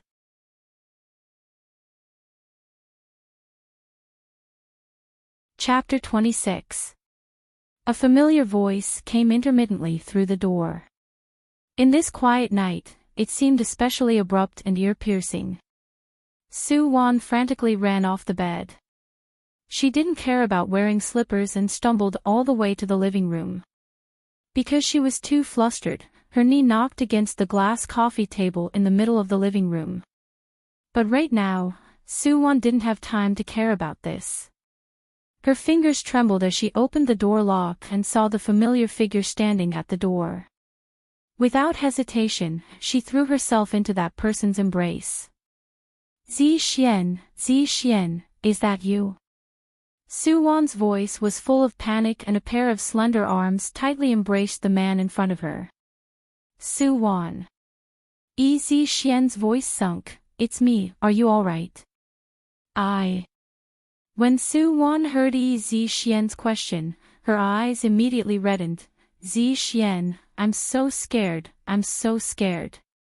What should I do? What should I do? She frantically raised her head, a pair of watery eyes filled with fear. Don't be scared. Zi Xian's voice seemed to have some kind of magic that gradually calmed Su Wan's emotions. You're home alone. Zi Xian glanced at the dark living room. He had just knocked on the door for a long time and only Su Wan ran out. It seems that her parents went to work the night shift again. Su Wan responded and seemed to have thought of something. She suddenly jumped out of Zi Xian's embrace. Come in and sit. Turning around and turning on the ceiling light in the living room, Soo-won somewhat unnaturally pulled at the collar of her pajamas and lowered her head, a little afraid to meet Yi Zi-xian's gaze. After all, they already broke up. What happened to your knee? Yi Zi-xian's eyes were sharp and he saw Soo-won's bruised knee with a glance. There was already blood seeping out, a deep red appearance. No, nothing. I accidentally knocked it just now. Soo-won, who was no longer flustered, finally returned to her usual appearance. I'll go get water for you. Do you still want to drink green tea? No. Yi Zi-xian sat on the sofa, his gaze very deep. Plain water is fine. Oh. Soo-won's heart didn't feel good, but her face still reluctantly revealed a trace of a smile. Wait, I'll go to the kitchen and get it for you. Looking at her back as she turned and left, Yi Zi-xian's gaze became even more complicated and hard to explain. Who should he trust in this world? Was Soo-won worth trusting? Actually, Yi Zi-xian also didn't know if he should unreservedly believe in his ex-girlfriend or not.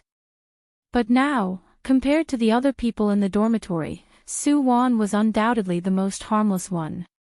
Because he had a special ability, even if Soo-won had any evil intentions towards him, he could discover it at the first moment and control her. Yi Zi-xian leaned on the sofa and gently closed his eyes. The moment of the accident flashed through his mind. The collapse of the mountain rocks was too sudden, and Yi Zi-xian barely managed to activate time reversal at the last moment. Now that his ability had been upgraded to the 5th rank, he could reverse time by 30 seconds. After going back in time, they could still hear Chen Yufeng and Bai Xiaoyu quarreling in the car. But Yi Zi-xian already couldn't care that much. He used all his strength and shouted for Qi Mu to stop the car. At that moment, he was terrified. It wasn't until Qi Mu stopped the car by the roadside did Yi Zi-xian let out a long sigh of relief. Was he saved? No. When the accident happened again, Yi Zi-xian was completely dumbfounded. Flustered and exasperated, he once again reversed the flow of time. Again and again, even though he had already reversed the flow of time, the accident still kept happening. At different times, at different locations, the only thing that was the same was their fates. This was an unchangeable fate. When Yi Zi-xian understood this point and opened his eyes again, he was already in the hospital ward. Here, drink some water. Soo-won held a cup of plain water and quietly stood in front of Yi Zi-xian. Seeing him leaning tiredly on the sofa, Soo-won pursed her lips, hesitated, and still asked in a small voice, "Do you also?" "No." "About that car accident, about this dreamlike world." Yi Zi-xian suddenly opened his eyes and a sharp glint flashed in his eyes. "Soo-won, do you believe me?" "I believe." Soo-won heavily nodded her head. "Why?" Yi Zi-xian seriously looked at Soo-won's face, seemingly unwilling to let go of any minute changes in her expression. "Because you came to protect me at the first moment. Although we already broke up, but I believe you." Soo-won faintly smiled at Yi Zi-xian, her gaze surprisingly bright. In that bright gaze, there was an unconcealable tenderness like water. Yi Zi-xian nodded, stood up and raised his hand to press down on Soo-won's shoulder. "Among everyone, I also believe in you the most. Soo-won, don't worry, I will protect you." Hearing Yi Zi-xian's solemn vow, Soo-won's face couldn't help but turn a little red. "Then what do we do now? How do we find those ghosts?" Soo-won didn't believe that she would die. She felt that she was definitely truly alive. Hearing Soo-won's words, Yi Zi-xian hesitated for a moment. He focused his gaze and fixedly looked at Soo-won. "Have you ever seen something very special, such as a mysterious number?" "Number?" Soo-won's gaze brightened. 5. I've seen the number 5 in my dreams. Zi Xian, have you seen it before? You saw 5. Zi Xian's expression slightly changed. What? Don't tell me that you didn't see 5. Su Wan felt Zi Xian's change and immediately asked nervously. I saw 9. Zi Xian replied in a low voice. 9. Su Wan also froze for a good while. Originally, she thought that the number she saw was the number of people in the human and ghost camps, but Zi Xian saw 9. Then her thoughts must be wrong. Don't tell me that this number didn't represent the number of people, but rather the serial number of each person. Su Wan represented number 5 and Zi Xian was number 9.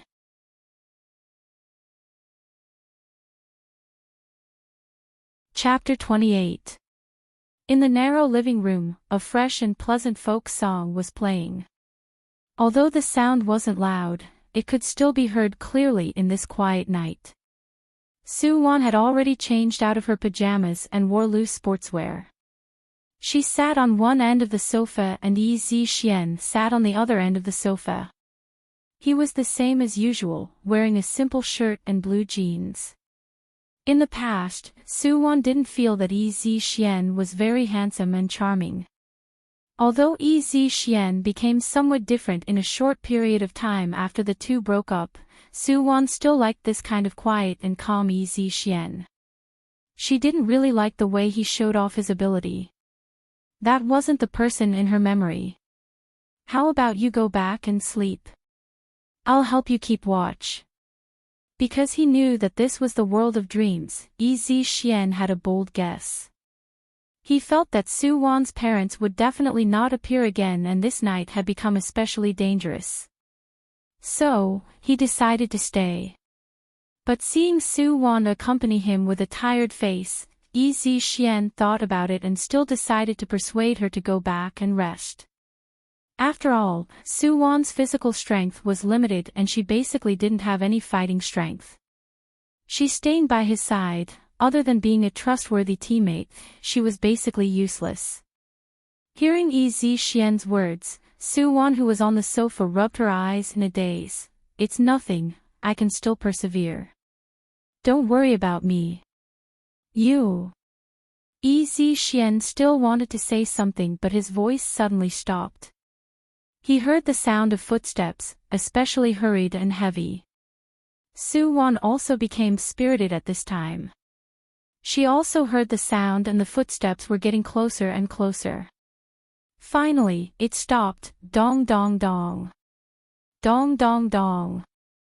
Urgent knocking sounds rang out. Su Wan suddenly stood up from the sofa and looked at Zi Xian with a pale face. Zi Xian also stood up and made a shushing gesture at Su Wan. Who would come at this time? Zi Xian tiptoed to the door and looked out from the peephole of the security door. The person outside the door was holding the door with one hand, and his head was lowered. Zi Xian could not see his face, and could only see the top of his head, but he could tell that the person was a man. He was tall and slender, wearing a beige shirt and gray trousers, and in the crook of the man's arm was a gray suit. The suit was stained with blood that had not yet dried, and was very red. As if impatient from waiting, the person outside the door began to forcefully knock on the door again. The moment he raised his hand, Zi Xian finally saw the appearance of the person outside the door. It was Qi Mu. Zi Xian wrinkled his brows and turned to look at Su Wan behind him. He moved his lips and whispered in her ear, "It's Qi Mu. How did he know your address?" Qi Mu. Su Wan's face was puzzled. She thought for a long time. It seemed that when she was in the car, Qi Mu asked which district she lived in. But at that time, Su Wan only said the name of the district and didn't tell him which building she lived in. Su Wan quickly opened the door. Laozi is dying of pain. Qi Mu, who was outside the door, finally couldn't bear it anymore and began to shout loudly at the door, "I know you're at the door. Quickly open the door for me." I had a car accident. As he spoke, Chi-Mu raised his arm and the side of his face at the peephole. Sure enough, there were injuries on the side of his face and his arm. Blood was still flowing non-stop. Should I open the door? Su Wan subconsciously looked at Yi Xian. Yi Xian leaned against Su Wan's ear and whispered a few words. Then he quietly turned around and left, hiding in Su Wan's parents' bedroom. Who? Su Wan took a deep breath and her fingers trembled as she placed them on the door lock. After hesitating for a moment, she finally closed her eyes and used force to open the door. Hiss. Chi-Mu pressed on his wound as he quickly rushed into the room, quickly closed the door. Not waiting for Su Wan's reaction, Chi-Mu already forcefully closed the door and locked it twice. What are you doing? Su Wan vigilantly looked at the person in front of her. She wasn't familiar with Chi-Mu. She only knew that he was Qin Yufeng's childhood friend and was a very rich playboy. What am I doing? Chi-Mu raised his eyes and looked at Su Wan with a smile that wasn't a smile. The night is long and endless. What do you think I'm doing? You, don't come over. Su Wan retreated a few steps in panic. She casually picked up the ashtray on the coffee table and looked at Chi-Mu vigilantly. Really can't help but tease. Chi-Mu shook his head. Quickly go and find something to treat my wound. Otherwise, I'm afraid that before I get killed by the ghost, I'll torment myself to death. While speaking, Chi-Mu didn't regard himself as an outsider and laid down on Su Wan's sofa. AI, it's still your sofa that's comfortable. I really miss it. Miss what? Su Wan didn't understand what Chi-Mu was saying at all. But looking at his arm that was still bleeding non-stop, Su Wan hesitated for a while and still found the family's medicine box in the small cabinet at the side of the living room. There's only these. See which ones you can use. Su Wan pushed the medicine box in front of Chi-Mu and her tone was very cold. Chi-Mu raised his eyebrows and skillfully bandaged his wound. He also took a mirror and applied some medicine to the small wound on his face. After doing all this, he looked down at the bloodstains on his body and frowned in disgust. Xiao Wan, you see that my clothes are dirty. Go and help me get a set of clothes. I remember that uncle's size is about the same as mine. I want that black set, the one in the left drawer of the wardrobe. As he spoke, Chi-Mu leaned on the sofa and began to unbutton his shirt. How do you know? Su Wan looked at Chi-Mu with even more vigilance. Her father's figure was indeed about the same as Chi-Mu's. Moreover, Su Wan also knew that a few days ago, her mother bought a brand new black suit for her father. She planned to wear it to her grandmother's birthday banquet next month.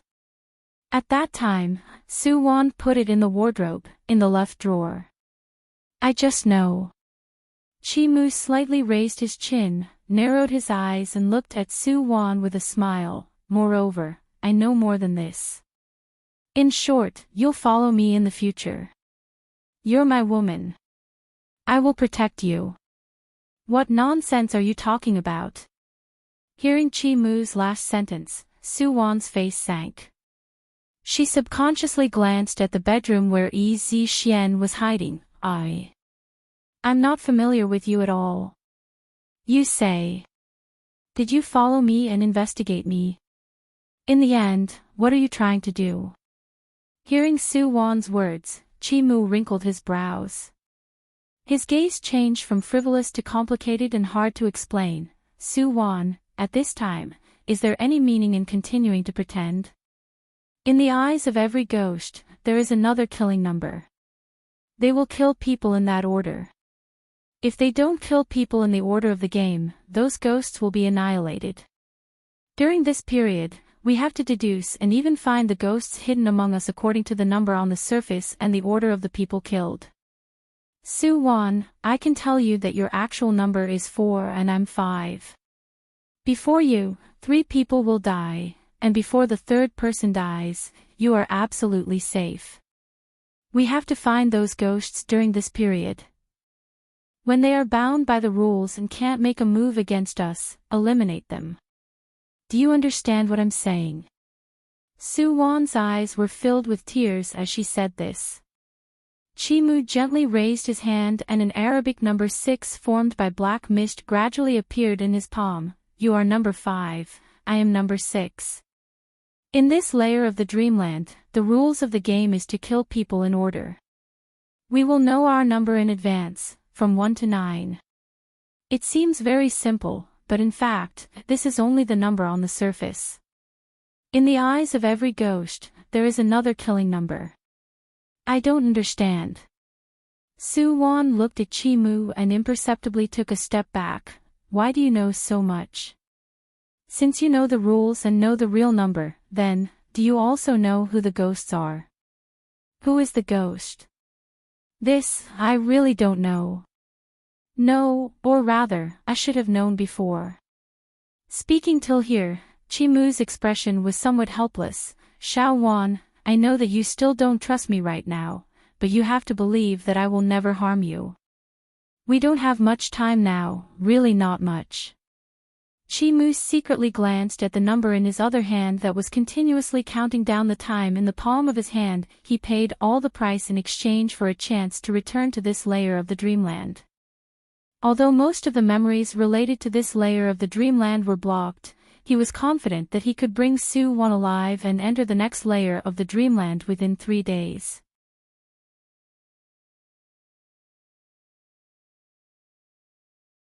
Chapter 29. Su-won's mood was a bit chaotic. This night, her state of mind was confused. From that strange dream, to Yi Zixian's appearance, to Chi-mu suddenly saying those strange things. Su-won's reason told her that she couldn't believe anyone at this time, but thinking of Yi Zixian's solemn vow, thinking of Chi-mu's indescribable but firm expression, Su-won hesitated. Xiao-won. Seeing Su-won in a daze, Chi-mu couldn't help but lean forward, raising his hand as if he wanted to touch Su-won's body that was not far from him. Su-won returned to her senses and immediately dodged Chi-mu's hand in a panic. Chi-mu, wait here. I'll go get clothes for you. As she spoke, she ran into her parents' bedroom like she was escaping. Once the door to the bedroom closed, Su-won felt her vision go black. Yi Zixian's whole body pressed down on her. Su-won had no choice but to lean against the door. Zixian. She called out in a low voice, afraid that Chi-mu in the living room would hear. Ah! Yi Zixian only laughed lowly. That smile hid a deep ridicule and disdain. I really didn't expect that you would hook up with Chi-mu so quickly. Although he already thought it through after breaking up for half a year and let go, and because he had an ability, more people liked him. But hearing Chi-mu and Su-won's conversation with his own ears, Yi Zixian still felt uncomfortable in his heart. How long has Su-won been together with him? How many days has she and Chi-mu known each other? Not long ago, he naively thought that Su-won still had a bit of reluctance to part with him. Now, it seems that it was nothing more than his own wishful thinking. He really is stupid. Didn't this woman leave him at that time because he was poor? And Chi-mu. Even if he's a silk pants who loves everyone he sees, but at least he's a rich and powerful second generation. Yi Zixian, what are you saying? Hearing Yi Zixian's words, Su-won's face also became very cold. Didn't you hear what I said?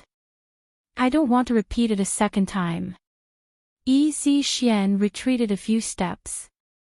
Hanze's gaze on Su-won was like looking at a particularly dirty thing. I should have thought of it earlier. A vain woman like you can give up anything for money. Vain? When Su-won heard Yi Zixian's words, she couldn't help but want to laugh. I just want to have a good life and make my family rich. Is this called vanity?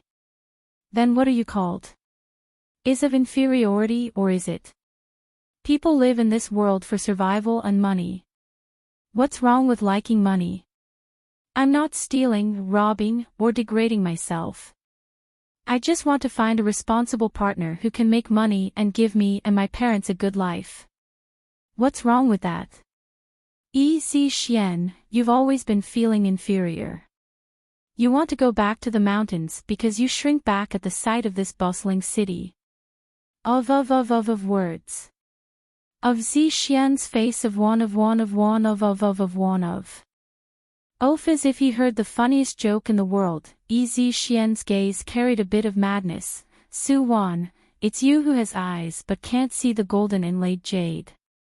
In the future, I will definitely stand at the top of this society, but what about you? Apart from wanting to find a rich person, what else do you have? Xian's self-confidence was the same as all of those male leads who suddenly became rich overnight or those who opened to cheat. Xian's self-confidence was bursting at the seams. He only felt that he must have been blind to have taken a fancy to Su Wan, this kind of woman without character. Right now, he completely forgot that kind of apprehension when he was pursuing Su Wan and that kind of feeling of blaming the heavens and blaming others when he was lovelorn. After having ability, he felt that he can conquer the whole world, conquer all women. The current Su Wan in his eyes is really disgusting to death. He, Xian, is heaven's favored child. He will shine brightly in this world and Su Wan, this kind of person, is not fit to stay by his side. Right now, only Meng Tingyao, that kind of girl, can be barely worthy of him. Su Wan, originally when the crisis happened, the first person that I thought of was you, but you let me down too much. As he spoke, Xian didn't look at Su Wan's face that was pale with anger. He quickly walked past her body and abruptly pushed open the bedroom door. So slow. Chi Mu, who was on the sofa, tilted his body and turned his head. Immediately, the expression on his face became sluggish for a moment. Yo, isn't this Xian? His many years of experience made Chi Mu return to his normal state in an instant. He didn't forget to look at Xian with a smile that wasn't a smile. In Xian's eyes, Chi Mu had always been that kind of fickle and dissolute second generation. Although his appearance was considered handsome, but other than that skin that could deceive people, what else did he have? His, Chi Mu's, money and status all came from his father's generation. Separated from his family, he was nothing. This kind of rich second generation was what Xian always looked down on the most. If it wasn't because Chi Mu was Chen Yufeng's childhood friend, Xian wouldn't even be bothered to say a word to this kind of person. Facing Chi Mu's smile, Xian looked at him with a deep and serene gaze. Then, he quickly turned around and walked towards the door. Xian, who felt that he had already seen through Chi Mu's nature, felt that once he left, Su Wan's days tonight probably wouldn't be good. But she brought this upon herself. He wasn't prepared to explain anything for her.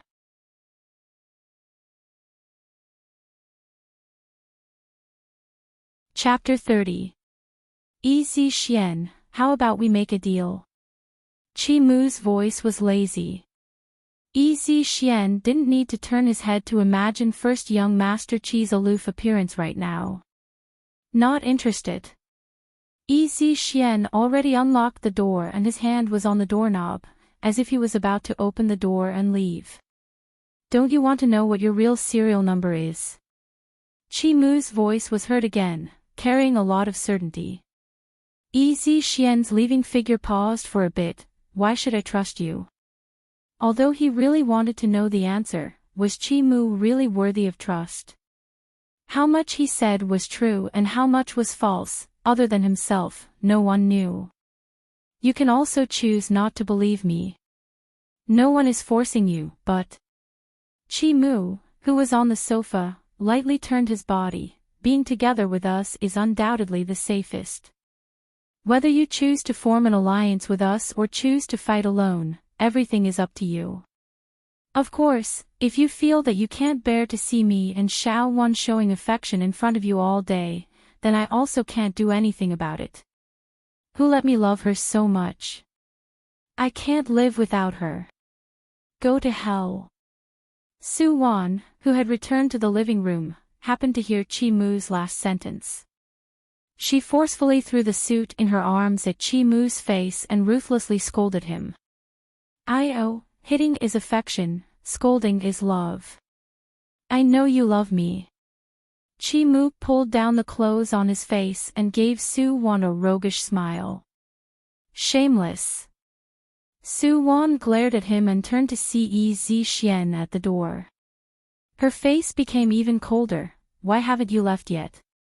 If it was said that not long ago, Su Wan was still considering whether or not to put down her pride and reconcile with Yi Xian, then the current Su Wan had already completely cut off that thought. She never thought that she would be such a shameless woman in Yi Xian's heart. It turns out that he never thought highly of her.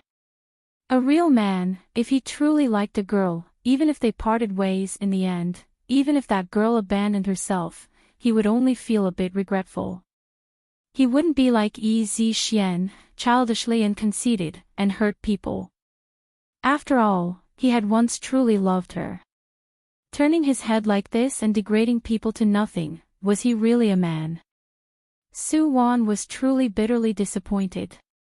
She was originally the daughter of a small family in the city. She never felt that she was very noble, but she had never been looked down upon like this.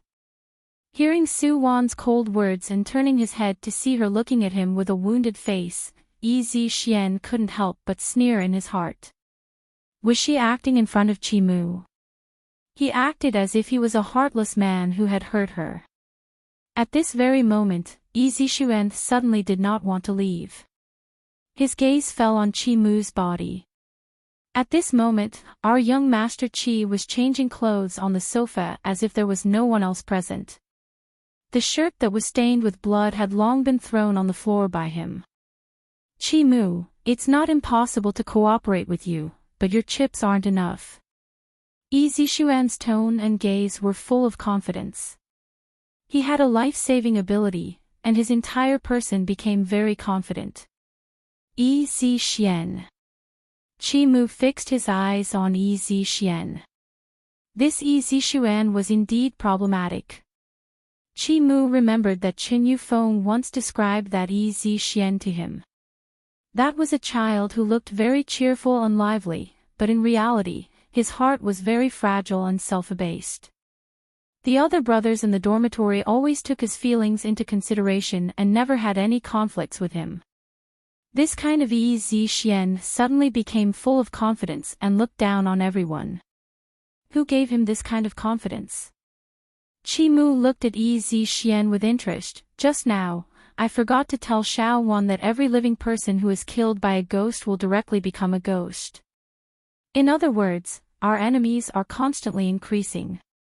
Hearing Chi Mu's words, Yi Xian's brows raised. In other words, it really increased the unpredictability. Although Yi Xian was very confident in his ability had a time limit and the number of times he could use it. He couldn't use it more than 10 times a day. 10 times looked like a lot, but in this kind of crisis-ridden world, it was really somewhat dangerous. Also, Yi Xian imperceptibly looked at Chi Mu and then looked at Su Wan at the side. These two people currently seemed to be more trustworthy. At least before Chi Mu appeared, Yi Xian already gave Su Wan several opportunities to come into close contact with him. When he seemed to be defenseless, Su Wan didn't make any small movements. Therefore, she was at least a living person right now. As for Chi Mu, there were some mysteries on his body. He should be hiding some unknown secrets. Being together with him was better than being separated from him and then being schemed against behind his back. After pondering for a moment, Yi Xian nodded at Chi Mu. I'll do this deal. I don't know if you still have any additional conditions. Since it was a deal, Yi Xian believed that Chi Mu must have some request from him. Otherwise, he wouldn't stop him and wouldn't take the initiative to form an alliance with him. I have a condition. Qi Mu put away his playful expression and suddenly looked at Yi Xian with a serious and solemn face. What I want you to do is very simple. If we encounter danger together, I hope that you can help me protect Su Wan to the best of your ability. Of course, I also don't expect you to always protect her. This time, I need you to protect her when I can't get away. That's enough. Yi Xian, remember, this is a promise between men. You cannot agree to it. This way, our deal will be cancelled. Of course, if you agree to it, you must do it. Don't think of deceiving me. When Qi Mu's voice fell, Yi Xian and Su Wan looked at him with extreme astonishment, as if it was the first time they met Qi Mu. Xiao Wan, are you touched by me? Do you want to devote your life to me? Qi Mu, who was at the side, caught a glimpse of Su Wan's gaze and immediately climbed up. He never forgot to increase his infatuation index in front of Su Wan. And Su Wan, who just had a trace of palpitation in her heart, saw Qi Mu's expression that seemed like a smile yet not a smile and immediately angrily turned her face away.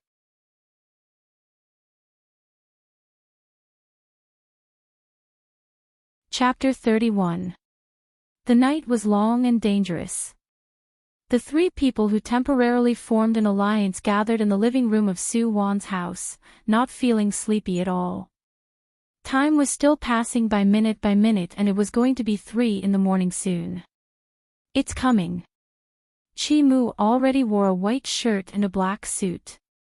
Although he was dressed like an elite, the expression on his face was still sloppy. But after saying this sentence, he suddenly wrinkled his brows. The clock stopped at 3 in the morning and Qi Mu's cell phone rang at this time. Looking at the familiar name on the screen, Qi Mu's gaze slowly became gloomy. It's Qin Yufeng. Yi Xian had been paying attention to Qi Mu's movements. Seeing his expression change, he couldn't help but take the initiative to ask. N. Qi Mu softly gave an N sound. Then, he looked deeply at Yi Xian and Su Wan who had been curled up in the other corner of the sofa. This dreamland space has very strict rules. For example, we will awaken our memories after midnight and those dead ghosts will definitely have a set time to start killing people. For example, 3 in the morning. Late at night. Su Wan glanced at the clock on the wall that stopped at 3 and a bone-chilling feeling slowly rose from the bottom of her heart. At 3 o'clock, Qin Yufeng immediately called Qi Mu. This, what does it represent? Thinking of this, Su Wan immediately looked at Qi Mu nervously. Qi Mu once again lazily leaned on the sofa and picked up the phone as if nothing happened.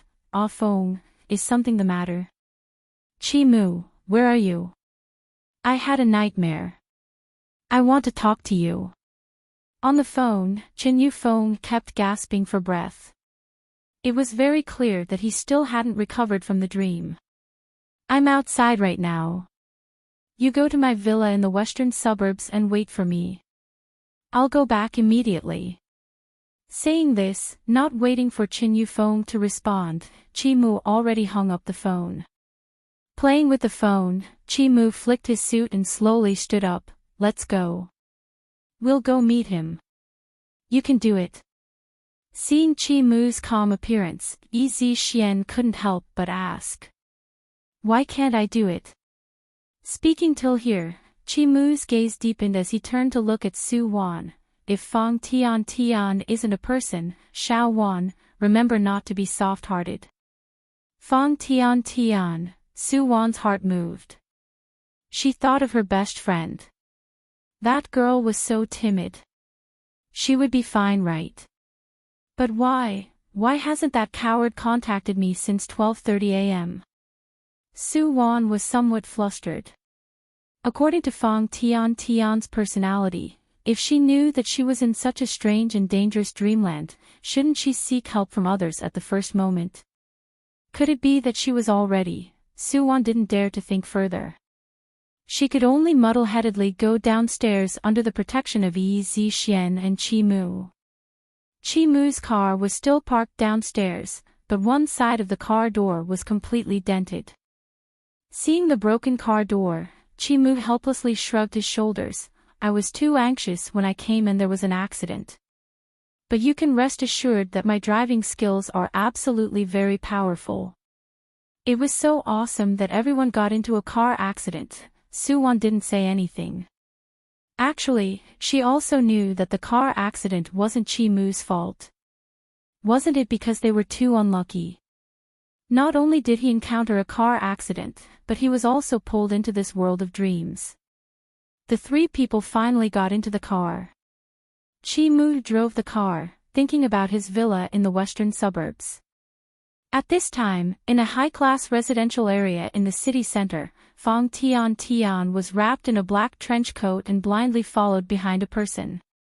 The two people took advantage of the darkness of the night to quickly walk out of the entrance of the residential area.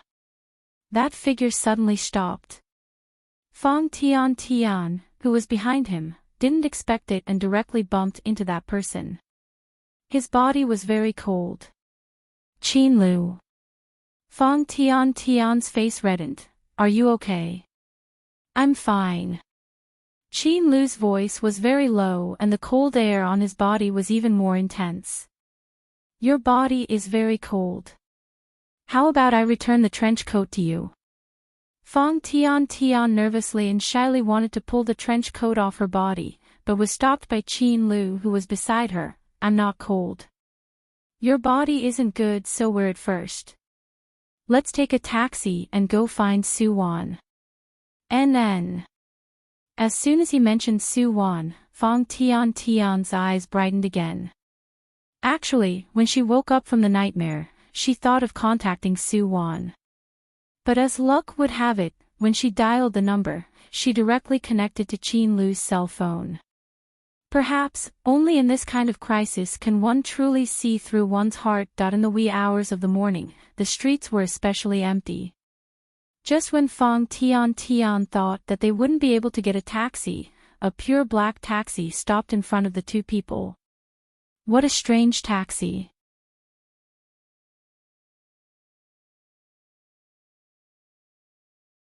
Chapter 32.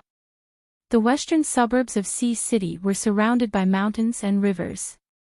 On the scenic mountainside, there was a large villa complex. Chi Mu's villa was in this group of villas. This was a birthday gift that his father gave him during his 18th birthday party. That year, his coming-of-age party was held in this villa. Since then, this place became the place where he and his group of friends gathered and played. At this time, Chi Mu slowly drove the car into the spacious road. On both sides of the road were independent villas. From afar, he saw Chen Yufeng's car. The red Ferrari was parked on the roadside. Chen Yufeng, who was dressed in black, was leaning against the car. In front of him, there was a little red light that flickered. Chi Mu knew that he was smoking. Chen Yufeng had not abstained from smoking and drinking since he was young, but because he was still in school, his smoking addiction was not big. Only when he was particularly irritated or panicked, would he keep smoking. Creak! Chi Mu sped up and the car suddenly stopped in front of Chen Yufeng. Chen Yufeng, who was in a daze, heard the sound of brakes and immediately raised his head nervously.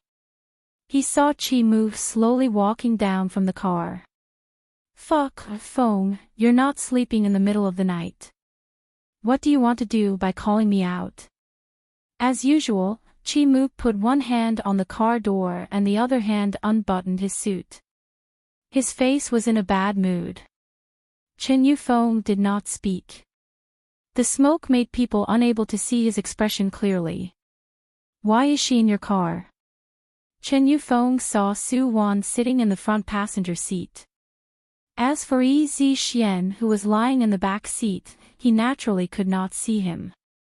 My girl, not in my car in the middle of the night, could it be that she's in your car?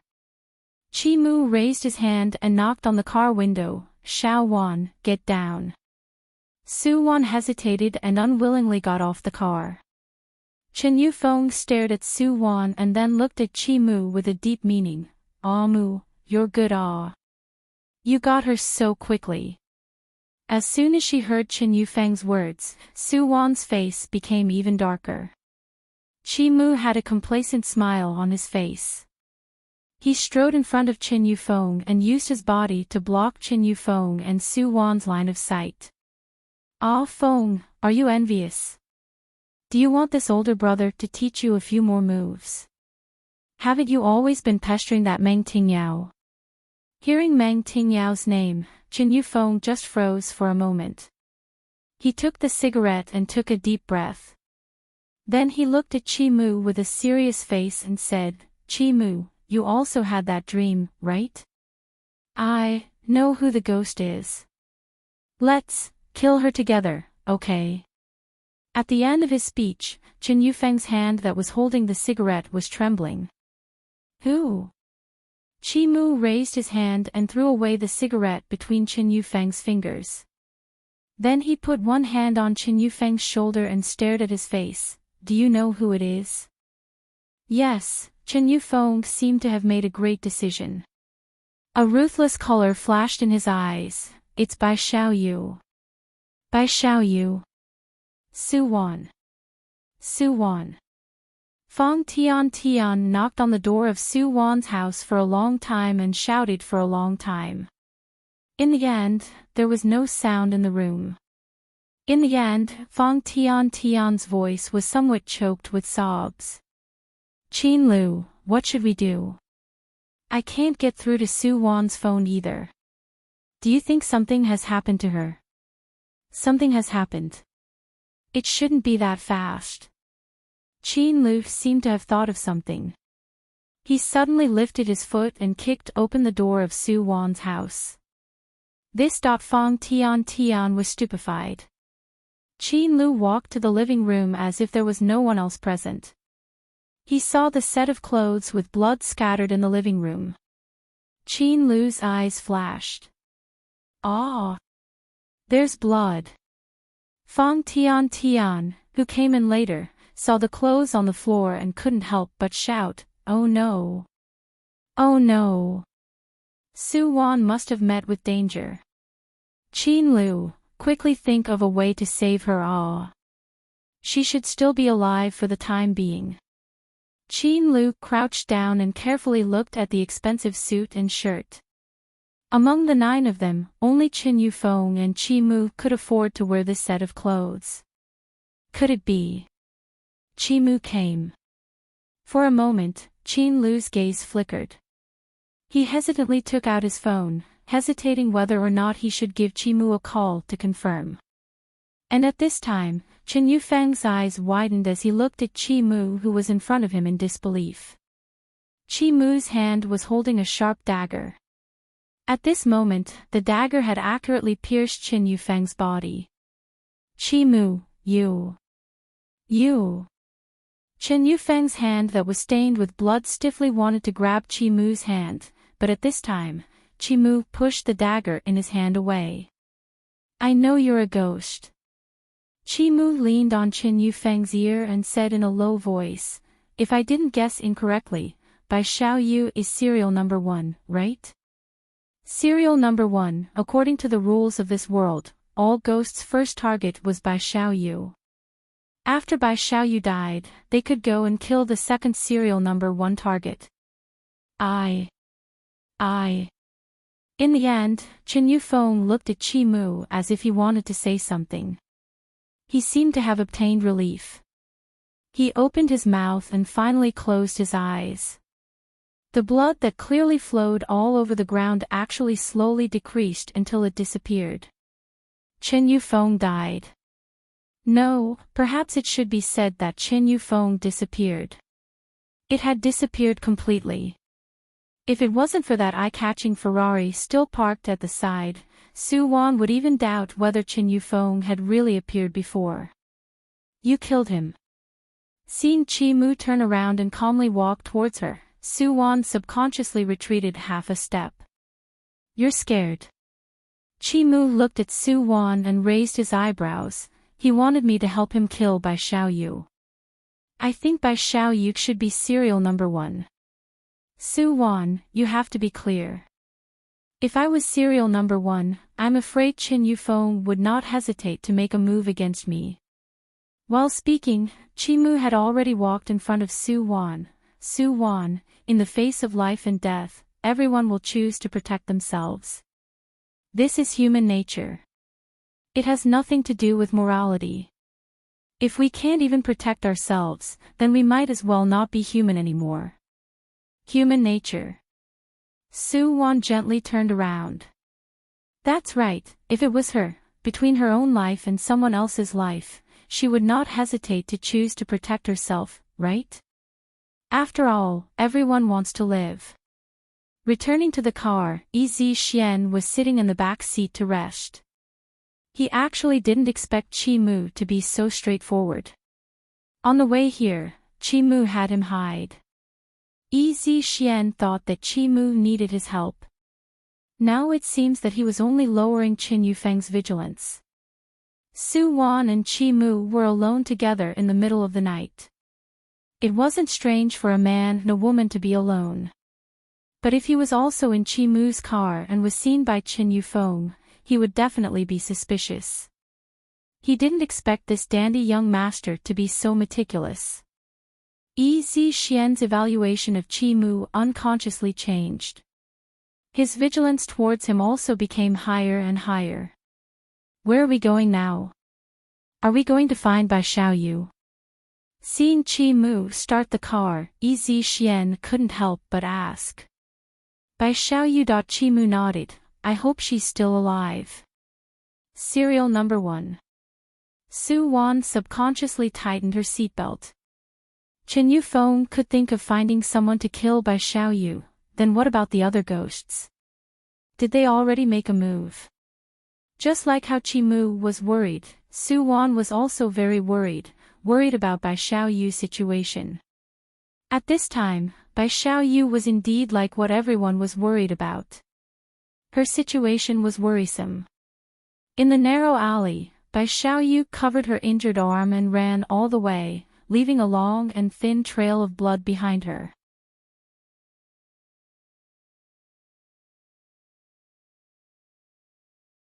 Chapter 33. When she woke up from the dream, the whole world changed, empty streets, a strange long night.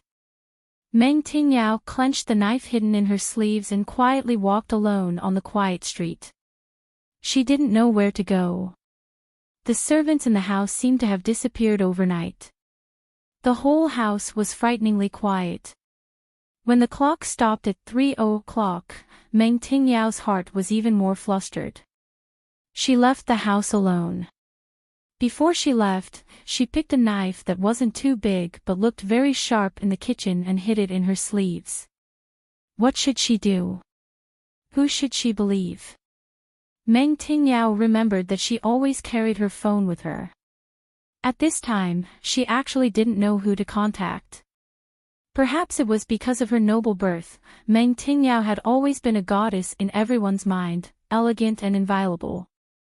Everyone saw her cold and aloof side. No one was willing to be friends with her, and those boys were all infatuated with her. Meng Tingyao had long been tired of this kind of life. In fact, it wasn't that she didn't try to make friends with others, but the difference in family background and environment made her seem out of place with everyone. On the weekend, the girls in the same dormitory liked to go shopping on the pedestrian street. But Meng Tingyao never wore clothes from other places except for the largest luxury jewelry store in Sea City. During the classmate dinner, everyone chose the popular buffet restaurant and then the KTV room with a reasonable price. In Meng Tingyao's eyes, these were particularly tacky and crowded. They were all particularly unhygienic and unsafe places. She couldn't adapt to this kind of environment, which made her seem out of place. Because she couldn't adapt, everyone felt that she was aloof and disdained to be associated with others. Later, Meng Tingyao wanted to make up for her relationship with others.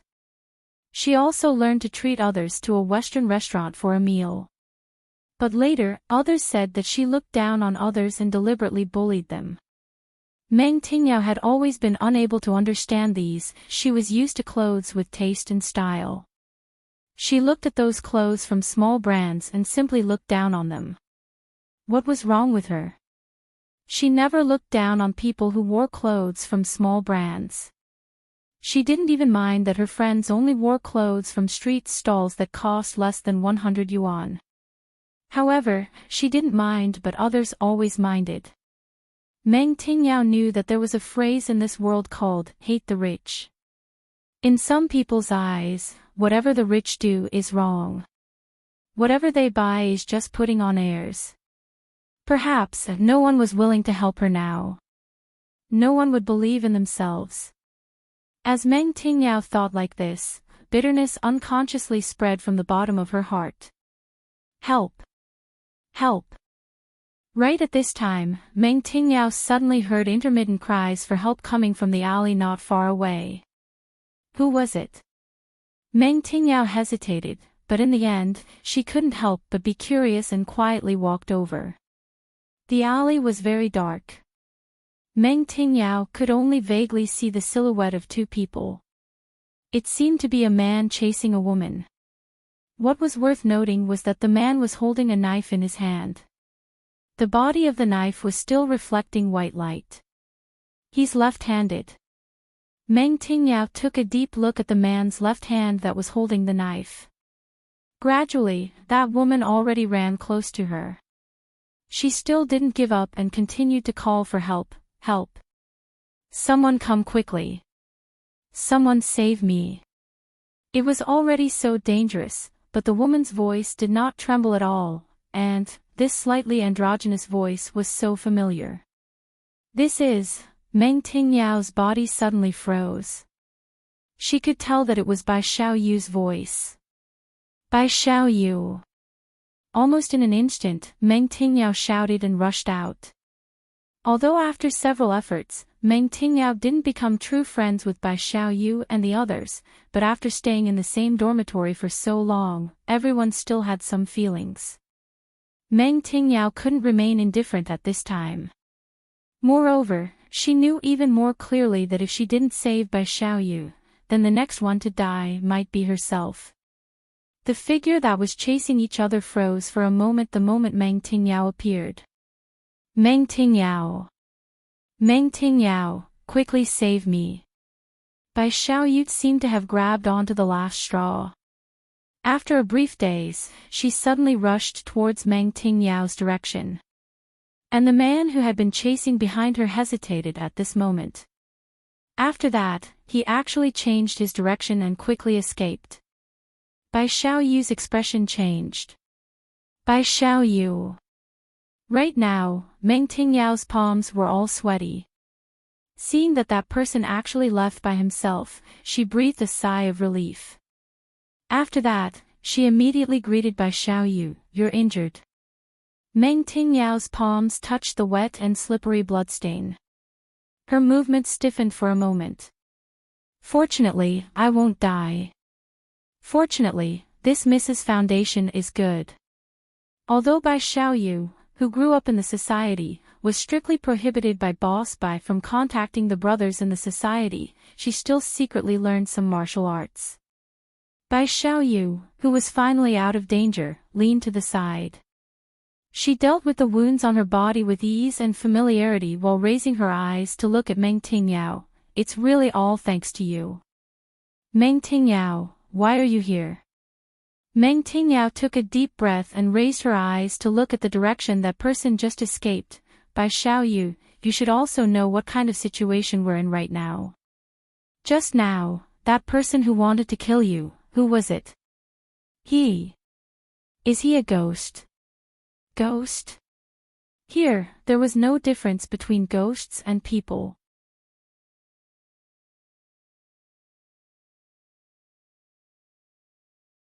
Chapter 34. Boss Bai's territory was in the northern part of Sea City. This was an old part of the city and public security had always been bad. Chi Mu's car drove to a park in the northern part of the city. Su Wan wanted to give Bai Xiaoyu a call. After rummaging through her clothes for a long time, Su-won discovered that she didn't know where she lost her phone. "I'll do it." Zi-Xian, who was sitting in the back seat, took out his cell phone. Because of his poverty, his cell phone was still an old model made in China, and it was a second-hand one that had been used by a relative. Zi-Xian found Bai Xiaoyu's number in the phone book and immediately called her. The call connected, but no one answered. Do. Zi-Xian frowned. Just when he thought that the call would be automatically hung up, the call was suddenly connected. Zi-Xian. A crisp and pleasant female voice came from the phone, and there was a hint of doubt in her tone. This was not Bai Xiaoyu's voice. Zi-Xian didn't speak, but the other side of the phone paused for a moment before speaking again. "I'm Meng Tingyao. I'm with Bai Xiaoyu right now." Meng Tingyao. Zi-Xian immediately remembered Meng Tingyao's aloof and delicate face. Meng Tingyao was publicly recognized as the campus belle goddess. She was the dream lover and object of countless male students. Just like other boys, although Zi-Xian never pursued Meng Tingyao, this didn't hinder him from admiring the beauty of the goddess in his heart. So when he heard Meng Tingyao's voice at this moment, Zi-Xian's expression subconsciously eased up a lot. "You're together with Bai Xiaoyu right now? Did you encounter any danger?" "Danger?" Meng Tingyao on the phone seemed a bit surprised. "What danger?" "Bai Xiaoyu is the ghost's first target. She is in danger now, and you will be in danger if you are with her." "Where are you now?" "We'll go and find you." Zi-Xian's tone was a bit anxious, and Su-won, who was in front of the car, slightly frowned when she heard his words. "You guys." Compared to Zi-Xian's anxiety, Meng Tingyao appeared very calm. Actually, she had been testing Zi-Xian's attitude all along. Now, she actually let down her guard against him, but the word "we've" made her hesitate again. Who was Zi-Xian with? Was the person with him trustworthy? "Who are you with?" Meng Tingyao wanted to first confirm the identity of the person with Zi-Xian. "It is Su-won and Chi-mu." "Su-won, Chi-mu." Meng Tingyao paused for a moment and immediately whispered, "Bai Xiaoyu is injured. We're in a very safe place right now. You can come and find us, but you can only be alone." Meng Tingyao felt that Zi-Xian could be trusted, but she didn't trust him 100%. As for Chi-mu, she didn't trust him even more. Therefore, she only asked Zi-Xian to meet them alone. This could greatly guarantee the safety of both parties. If Zi-Xian was also untrustworthy, at least he was only one person right now. She and Bai Xiaoyu could deal with him. If Su-won or Chi-mu was added, then it would be more troublesome. Hearing Meng Tingyao's proposal, Zi-Xian only thought for a moment and immediately agreed to her request. After that, Zi-Xian hung up the phone, and the car was silent for a moment. "Have you thought it through?" Chi-mu shot a glance at Zi-Xian. Zi-Xian nodded his head. "It's not that there are no benefits for us to act separately right now. Actually, Zi-Xian's thinking was very simple. Since Bai Xiaoyu was number one, then as long as he was always by Bai Xiaoyu's side, once someone came to kill her, he would activate his ability. That way, he could catch all the remaining ghosts in one fell swoop. This was the fastest and most effective method. Another point was that regarding this world's rules, Zi-Xian felt that it wasn't as simple as what Chi-mu said. Since ghosts could obtain the right to live by killing people, then wouldn't people who killed ghosts also get the corresponding reward? Otherwise, why would Chi-mu kill Qin Yufeng without hesitation? Zi-Xian had long been suspicious of Chi-mu. And now that he knew Bai Xiaoyu's whereabouts, he had the opportunity to use practical actions to prove his guess. It can be said that in this kind of environment, the trust between people had reached the most fragile critical point. Yi Xian wanted to maximize the benefits and make himself as safe as possible. This was also human nature. Since it's like this, you get off. We'll meet again someday. Qi Mu unlocked the car door and Yi Xian got off the car without hesitation and left. Su Wan saw Yi Xian get off the car from the rearview mirror and walk towards the alley while dialing a phone. What, you can't bear to part with it? Qi Mu noticed Su Wan's gaze and couldn't help but ask. Su Wan shook her head and retracted her gaze. There's nothing to be reluctant to part with it. I just feel that I've never truly understood Yi Xian. As she spoke, Su Wan leaned her entire upper body on the back of the chair and lightly exhaled. Qi Mu, what should we do next? Are you hungry? Qi Mu didn't answer Su Wan's words. Instead, he asked without any reason. Hungry? That kind of trembling feeling of fear already made Su Wan not feel hungry. At this time, when she heard Qi Mu's question, she suddenly felt a bit hungry. Let's go eat. I know a restaurant that makes very delicious side dishes. But Su Wan wanted to say something, but Qi Mu was already speeding on the road. There were no traffic jams or red lights along the way. Su Wan suddenly felt a bit sleepy. She drowsily leaned on the seat and fell asleep. Seeing that she fell asleep, Qi Mu subconsciously slowed down the car. He tilted his head and his gaze slid over Su Wan's face again and again. Sleep well. You'll get better. Qi Mu whispered a sentence and turned the car into a one-way street according to his memory. On the empty street, Fan Shu-jun silently walked by himself. His shadow was stretched very, very long under the streetlights. He didn't remember how far he walked and the phone's ringtone pulled him back to reality. Fan Shu-jun took out his phone. His phone's screen was still stuck with dried bloodstains. That was by Xiao Yu's blood. In the dim light, the white light of the phone's screen was particularly dazzling. Looking at the three words, Yi Xian, Fan Shu-jun sneered and pressed the hang-up button. Immediately after, he continued to stroll on the street, like a wandering spirit in the middle of the night. Until the phone rang once again. This time, the number displayed on the screen was Qin Lu. Truly troublesome. Fan Shu-jun suddenly raised his hand and threw the phone in his hand into the bushes. Then, he somewhat impatiently took off his glasses. That pair of misty big eyes, at this moment, became a lot clearer. Where should I go next? Who will I meet next? Right now, Fan Shu-jun seemed to be standing at a crossroads in confusion. His entire person's complexion was particularly bad. At this time, a car suddenly slowly drove over from the corner of the street. Fan Shu-jun froze for a moment and immediately hid behind a flower bed on the roadside. That car drove very slowly, so Fan Shu-jun could clearly see Su Wan, who was sitting on the front passenger seat, sleeping peacefully, and Qi Mu, who was beside her, concentrating on driving. How could Su Wan and Qi Mu be together?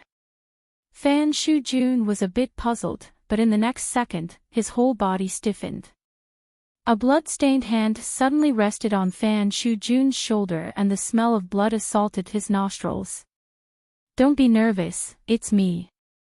A somewhat fleeting voice came from behind.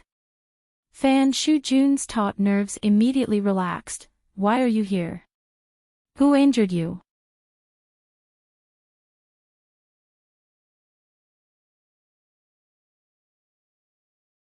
Chapter 35. When Qi Mu carefully carried Su Wan out of the car, Su Wan woke up. Don't move. Seeing that she was going to struggle, Qi Mu subconsciously hugged the person in his arms. You just woke up. Be careful not to catch a cold. I'll hold you. The elegantly decorated restaurant was empty.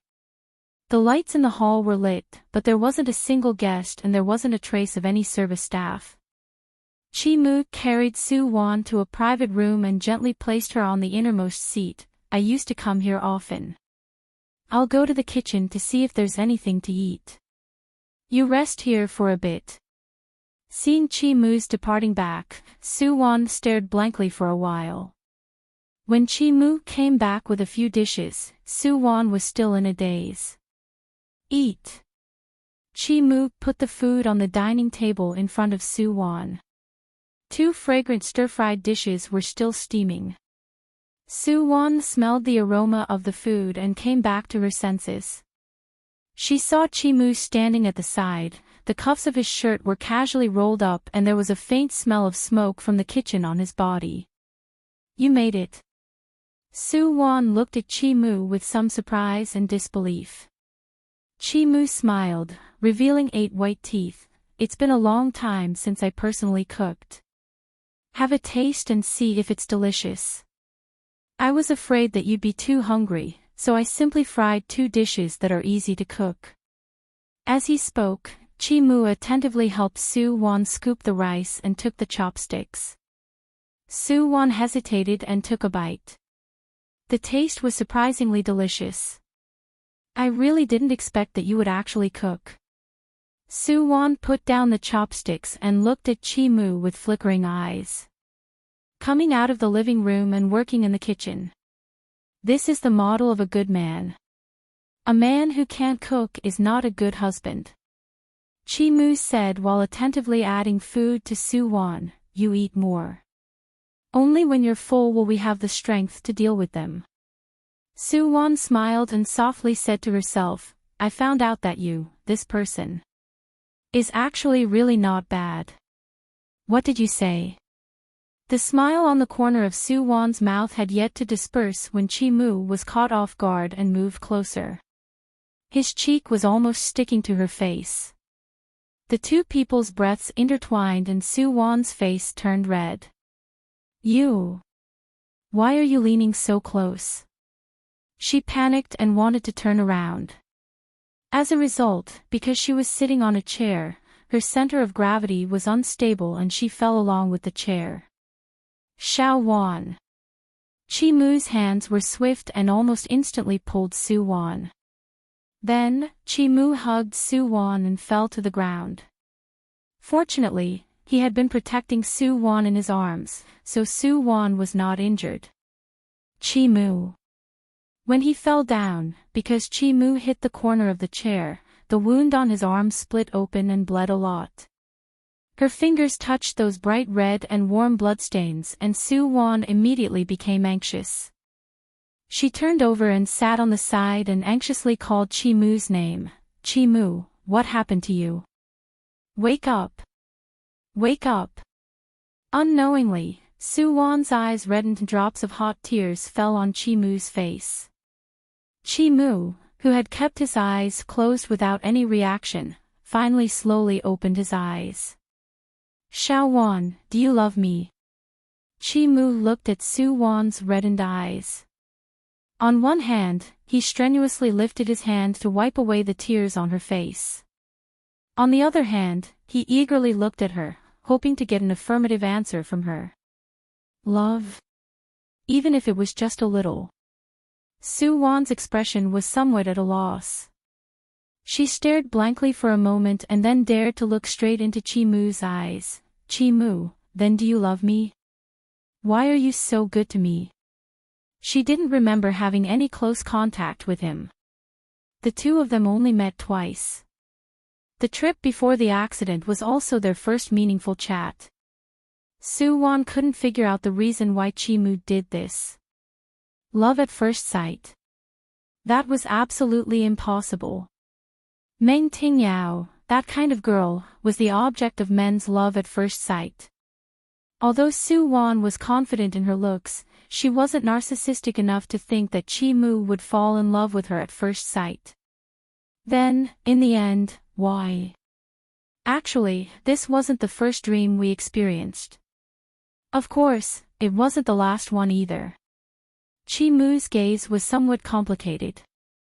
He still looked at Su-Wan and the tenderness in his eyes was not fake. Actually, you and I, we have experienced several different dreams. Xiao Wan, you saved my life. We once went through life and death together, but in the end, in order to save me, you died. As if recalling the most painful experience, Chi Mu's face slightly distorted. In every dream, the person who survives in the end will obtain different abilities and different rewards. I used all my rewards to exchange for this opportunity to return to the past. The time is only 72 hours. Speaking up to hear, Chi Mu raised his hand, his palm facing upwards. Su Wan clearly saw that there was an imprint similar to a dial on his palm, constantly counting down. The time in their spacetime stopped at 3:00 in the morning, but the time in Chi Mu's palm was not limited by this space and still kept rotating. Su Wan was already stunned in place. She was unable to accept such a complicated and strange truth for a while. Chi Mu. Su Wan lowered her eyes and looked at Chi Mu with a complicated gaze. After hesitating for a long time, she finally extended her hand towards Chi Mu. Chi Mu smiled and raised his hand to hold Su Wan's slender little hand. He let Su Wan use her strength to help him stand up. Right at this time, the door of the private room was suddenly knocked open by someone. A figure stumbled and rushed in, followed by a strong smell of blood. Fan Shu-jun. Su Wan looked at Fan Shu-jun, who suddenly appeared at the door in horror. His whole body was covered in blood and his eyes were red. Practically without any pause, he brandished the long knife in his hand and stabbed towards Chi Mu. Chi Mu, be careful. At the same time, Su Wan was frightened, her body subconsciously blocked in front of Chi Mu. Almost at the moment of life and death, Fan Shu-jun's movement suddenly paused. Chi Mu took the opportunity to lift his leg and sweep away Fan Shu-jun's weapon. And at the same time, Chi Mu turned around and tightly held Su Wan in his arms.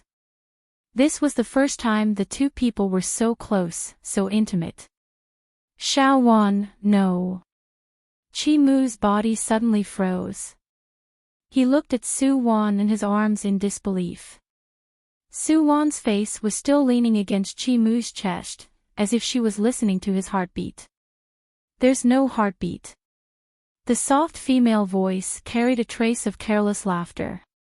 Su Wan raised her face and met Chi Mu's gradually slackening eyes. I won. She raised her most elegant smile and announced her final victory. At this time, the two people were still tightly hugging each other, but the miniature Mitsubishi bayonet in Su Wan's hand had already mercilessly pierced Chi Mu's heart, absorbing his heart blood little by little. How could this be? Chi Mu moved his lips as if he wanted to say something, but Su Wan made a shushing gesture at him. Goodbye, Mr. Nightmare. No, maybe I should call you. Su Wan tiptoed and slowly approached Chi Mu's ear, saying word by word, Dreamer, Chi Yu. Chi Mu's consciousness gradually blurred. Although he was very unwilling, he still slowly closed his eyes. His whole body instantly turned into starlight and disappeared.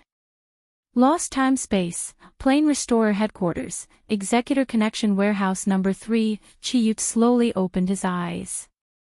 There was no careless smile on his face as usual. At this moment, his face was strangely unsightly. The first time he confronted Number 3 over there, he was actually defeated. Moreover, it was in the dream space that he was the best at. This was not scientific. You lost, right? At this time, a familiar voice suddenly rang in Chi Yu's ears. Chi Yu looked up and saw his old rival, Yun Xing, smiling as he leaned against the door of the execution room. It was very clear that this fellow specially rushed over to mock him. People make mistakes and horses stumble. What does this count as? Chi Yu pretended to raise his eyebrows in disdain. Yun Xing, who was at the door, smiled. Su Ji has already warned you many times. Don't provoke Number 3 over there. You just didn't listen. Now do you know how powerful she is? Powerful. Chi Yu's face stiffened. That woman.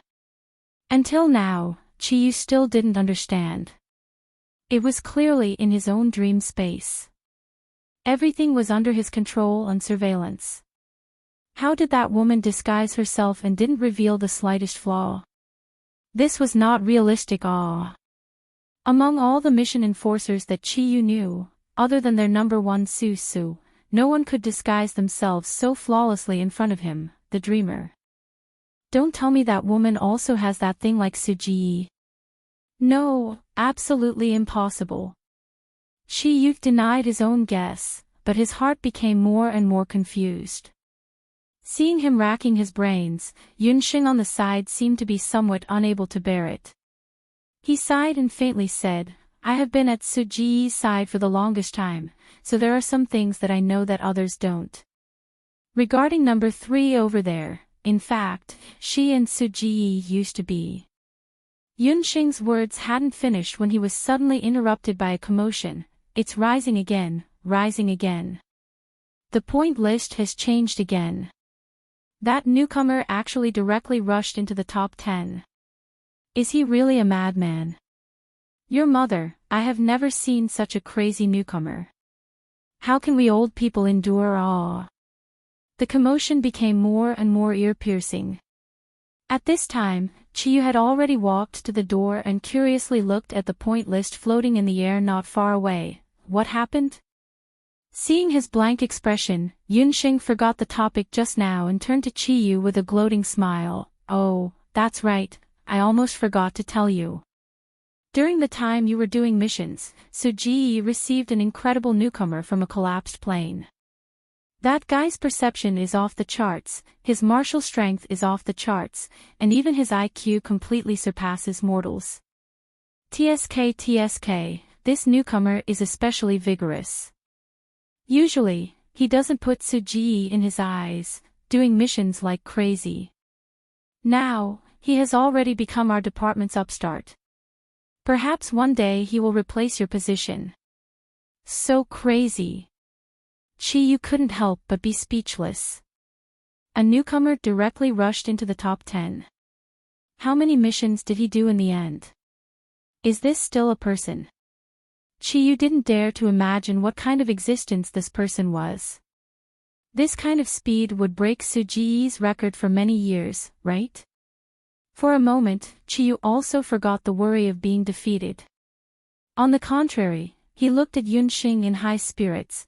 Is that newcomer still doing missions? I really want to meet him. What's his name? Su Rui. Yunxing coldly spat out a name. To be honest, regarding Su Rui's character, Yunxing really didn't like it. Su Rui.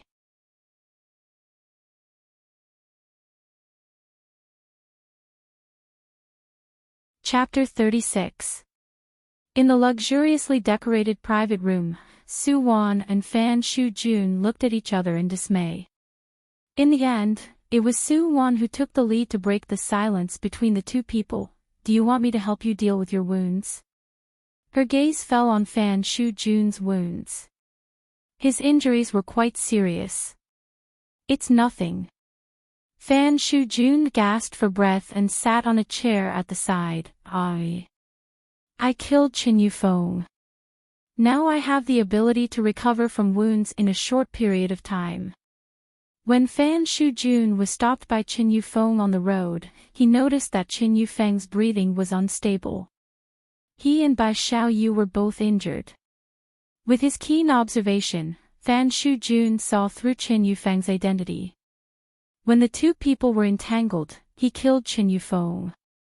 And before Qin Yufeng turned into ashes, he told Fan Shu-jun that he was killed by Qi Mu.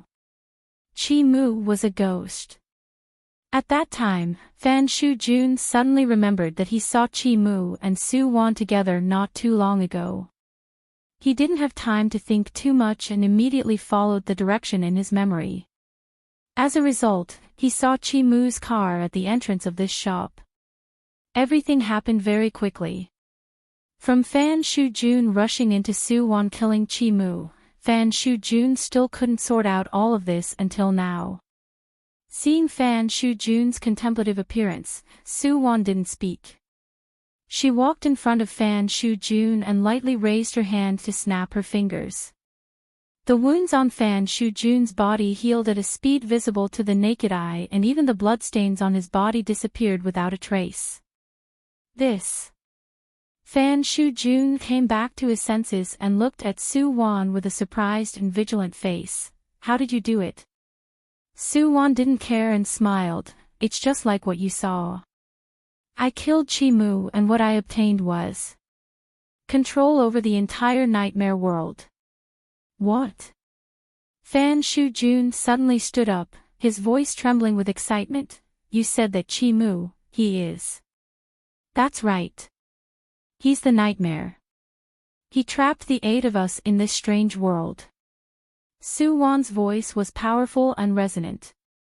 The 9th nightmare, 9 layers of dreamland, 9 people's deathbed struggle. Everything seemed reasonable, but in fact, after Su-won entered this world, she felt very out of place. First of all, when she entered the mission world automatically changed the plot.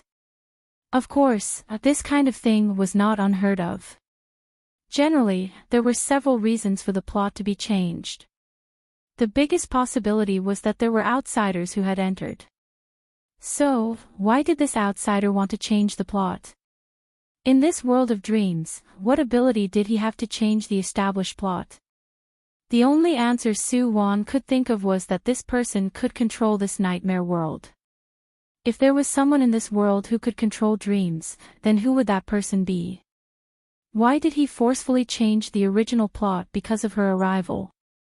One by one, these questions perplexed Su-won, until Su-won came into contact with Chi-mu in the first layer of dreamland. She discovered that Chi-mu's nature was different. The Chi-mu she saw was completely different from the Chi-mu in the original plot.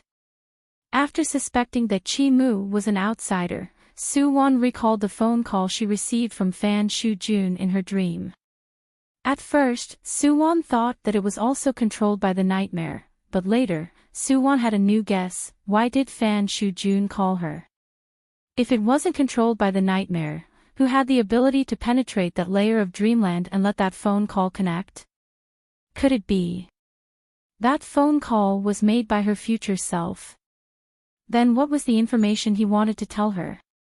Ninth, Mang.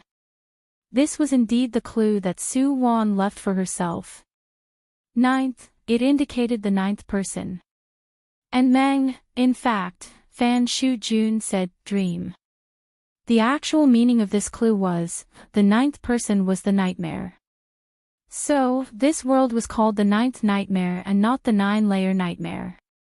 In fact, from the beginning, there were always 8 people riding in the car. There was never a 9th person. The 8 people who had a car accident were invaded by the nightmare at that specific place in time.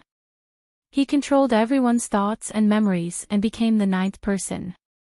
At that time, Su-won completely figured it out. In fact, Chen Yufeng was very good at racing. His driving skills were first-rate and he didn't need to find someone to drive. Moreover, they had 2 dormitories. One was 503 and the other was 305. This was actually the initial number hint. The hint was that there were always only 8 people. Chi-mu was the extra one. Or it should be said that the nightmare transformed into Chi-mu's appearance according to everyone's memories, tampered with everyone's memories and started a game of the 9-layer dream. This way, everything in the original plot could be explained. Why was it that Chi-mu was the first to discover the rules of the 9-layer dream? In fact, the so-called rules were all controlled by him. And why was it that in the end, Yi Zi-xian and Meng Tingyao could safely leave the dream together? That was because after killing the other 6 people, when Chi-mu attacked Yi Zi-xian reversed time. He failed and Yi Zi-xian relied on this opportunity to successfully pierce Chi-mu's heart. The heart's blood was the foundation of the nightmare. It was also at that time that Yi Zi-xian obtained the nightmare's ability, but he didn't tell Meng Tingyao. Instead, he used his ability to control the dream and brought Meng Tingyao along. It seemed like it was a narrow escape, but in fact, it was very easy to leave that world. This was what should have happened in this mission world. After understanding everything, Su-won used her willpower to wake herself up from the deep dream. After waking up, she was already in the hospital and started a new round of the dream game. This time, she disguised herself and pretended to be deceived by the nightmare. She let Chi-mu get closer to her little by little. Actually, from the moment Chi-mu killed Chen Yufeng, Su-won knew that Bai Xiaoyu wasn't number one. Chen Yufeng was. So, Chen Yufeng was the first to die. And even though he disappeared after his death, he didn't leave this world. Instead, he turned into a ghost with his wounds. Yes, there were originally 3 ghosts in this world. The 3 of them had one thing in common, which was that they all had injuries on their bodies. Chi-mu's arm was injured. He said that he was in a car accident. Bai Xiaoyu also had injuries on her body. When Meng Tingyao saw her, she looked like she was being chased by Fan Shujun. In fact, Fan Shujun was number 2. After Chen Yufeng died, Bai Xiaoyu began to chase after Fan Shujun. But she misjudged Fan Shujun's martial strength. In the end, it became Fan Shujun who chased her. If Meng Tingyao didn't appear, Fan Shujun might have already eliminated Bai Xiaoyu. As for the 3rd ghost, it was Qin Lu. Su-won closed her eyes and searched in the world of dreams. She immediately saw Qin Lu and Fang Tian, who had been wandering on the road. Qin Lu hid himself very well. At least, Fang Tian didn't notice that Qin Lu had injuries on his body. Qin Lu and Fang Tian aren't far from here. Su-won opened her eyes and deeply looked at Fan Shujun. You're number 2. Fang Tian is number 3. If you die, do you think Qin Lu will kill Fang Tian? You want to kill me? Fan Shujun looked at Su-won and looked straight into her eyes. Su-won only smiled with a slightly profound meaning. Now, this world was under her control. She once again snapped her fingers at Fan Shujun and Fan Shujun fainted. Look, the nightmare's ability is simply invincible and useful. But why did Chi-mu have to be so roundabout? Because he's the annoying plane restorer. His existence was to serve the male lead. At the same time, he also needed to eliminate her, the plane destroyer, but he couldn't directly kill her. Therefore, Chi-mu, no, he should be called Chi-yu. Chi-yu chose the most commonly used emotional attack. He planned to deceive her memory and then make her fall in love with him. This way, he could logically help the male lead level up and help the male and female lead promote their feelings. He could also deal with her, the plane destroyer, at the same time. This was really the best of both worlds. If she was still her original self, perhaps she would really be deceived by him. Unfortunately, since she met Su-won's heart ached for no reason again. After being ruthlessly deceived by that man, she no longer allowed herself to be deceived by anyone and be abandoned by anyone. Use the truest feelings to deceive you and use the cruelest way to abandon you. Su-won learned this kind of conduct from Su-su. These years, she had slowly approached Su-su. She had gradually become as ruthless as him, as cold, and as unscrupulous. So, in this world, in this game, Chi-yu was never Su-won's opponent. On the spacious street, 2 figures, one tall and one short, were walking in tandem. Suddenly, the tall figure in front of them stopped. Qin Lu. Fang Tian looked at the person in front of her with some doubt. Qin Lu, what's wrong? Nothing. Hiding the strange look in his eyes, Qin Lu slowly clenched his fists. From the moment he woke up from the nightmare, he knew that he was dead. The wound on his back was the evidence that he had died from serious injuries. At that moment, his mind was blank. It wasn't until Fong Tian's phone call came in and he heard her sweet and weak voice that Qin Lu gradually recovered his consciousness. In his mind, there was a list of people to kill. Everyone was assigned a number and they must kill people in order. Number 1 Chen Yufeng, number 2 Fan Shujun, number 3 Fong Tian, number 4 Su Wan, number 5 Yi Zixian, number 6 Meng Tingyao. At that time, Qin Lu was suddenly a little afraid. Not afraid that he wouldn't have the chance to resurrect, but afraid that Fong Tian would have an accident. So, he told Fong Tian his home address on the phone. He wanted to protect her. This feeling had never been so strong before. Just now, some information flashed in Qin Lu's mind. Number 2 Fan Shujun disappeared.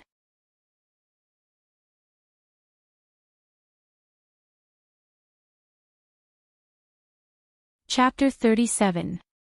Why aren't you going? Fong Tian saw that Qin Lu was still in a daze. She stepped forward with some worry and stood beside Qin Lu.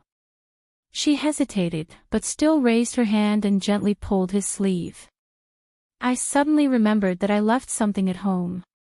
Qin Lu suddenly turned to look at Fong Tian. Accompany me back to get it. Let's not go find Su Wan first. Now, any place was not safe for Fong Tian. The most reliable place Qin Lu could think of was his own home. Oh. Fong Tian did not doubt Qin Lu's words. Seeing Qin Lu turn around and walk back, Fong Tian obediently followed behind him. The two of them had just walked a short distance when they saw three familiar figures. Qin Lu. Bai Xiaoyu first discovered Qin Lu's figure and glanced at Fong Tian beside him. Bai Xiaoyu looked pensive and looked at Qin Lu with a strange gaze. With Qin Lu's strength, dealing with Fong Tian was as easy as flipping his hand. But now, Fong Tian was still alive and wearing Qin Lu's coat. This was really unexpected.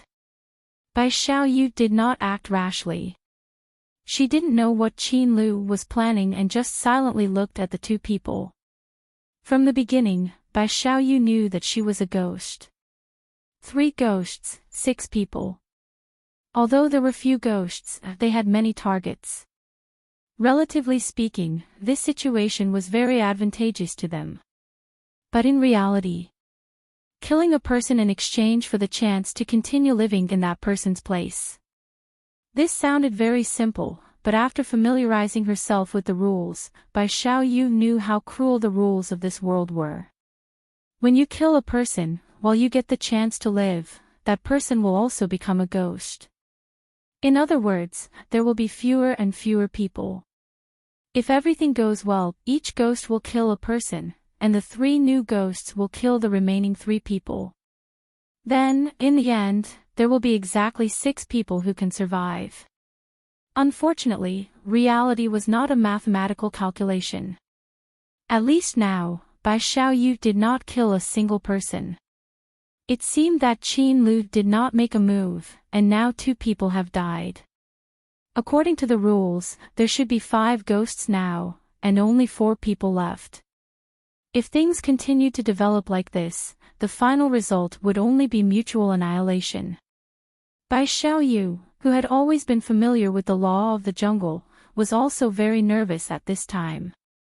She was afraid that Qin Lu would expose her identity, then her current situation would become very dangerous and passive. Fortunately, Qin Lu only took a deep look at Bai Xiaoyu, then his gaze fell on Yi Zixian and Meng Tingyao. Right now, there were 5 people here. Except for Bai Xiaoyu, the others wouldn't hurt Fong Tian. Qin Lu hesitated for a moment and finally decided to get together with them. This seemed to be a good choice, Qin Lu. Su Wan, who saw everything, was also surprised. She didn't expect that Qin Lu really didn't make a move against Fong Tian. Moreover, it seemed that he had already made up his mind to protect Fong Tian. How enviable! Fan Shujun, who had fainted at the side, slowly woke up. He found that he was still alive, and Su Wan was sitting at the side with a smile. Leave this world or dominate this world? Which of the two choices do you want? Su Wan looked at Fan Shujun. Her voice was low and deep, with a bit of charm. You want both. At this time, Fan Shujun had already sat up straight and looked back at Su Wan with a sharp gaze. Humans are really greedy. Su Wan smiled. In the original plot, Easy Xuan wanted to have both, and as the male lead, he managed to achieve this in the end. Greed is one of the original sins of humans. Fan Shujun also smiled, but this time, his smile was particularly bashful. Actually, I was just joking. I just want to leave here. I'm not interested in anything here. I just want to be an ordinary person for the rest of my life. Ordinary person.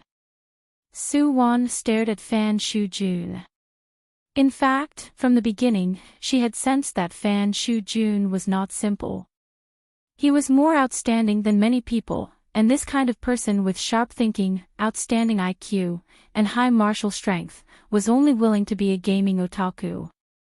Perhaps, this was what he pursued, the ordinary life of an ordinary person. People who were born with everything, they only wanted to live a quiet and ordinary life. As for those who were born in poverty, they desperately wanted to live a superior life. But in reality, who was better than who?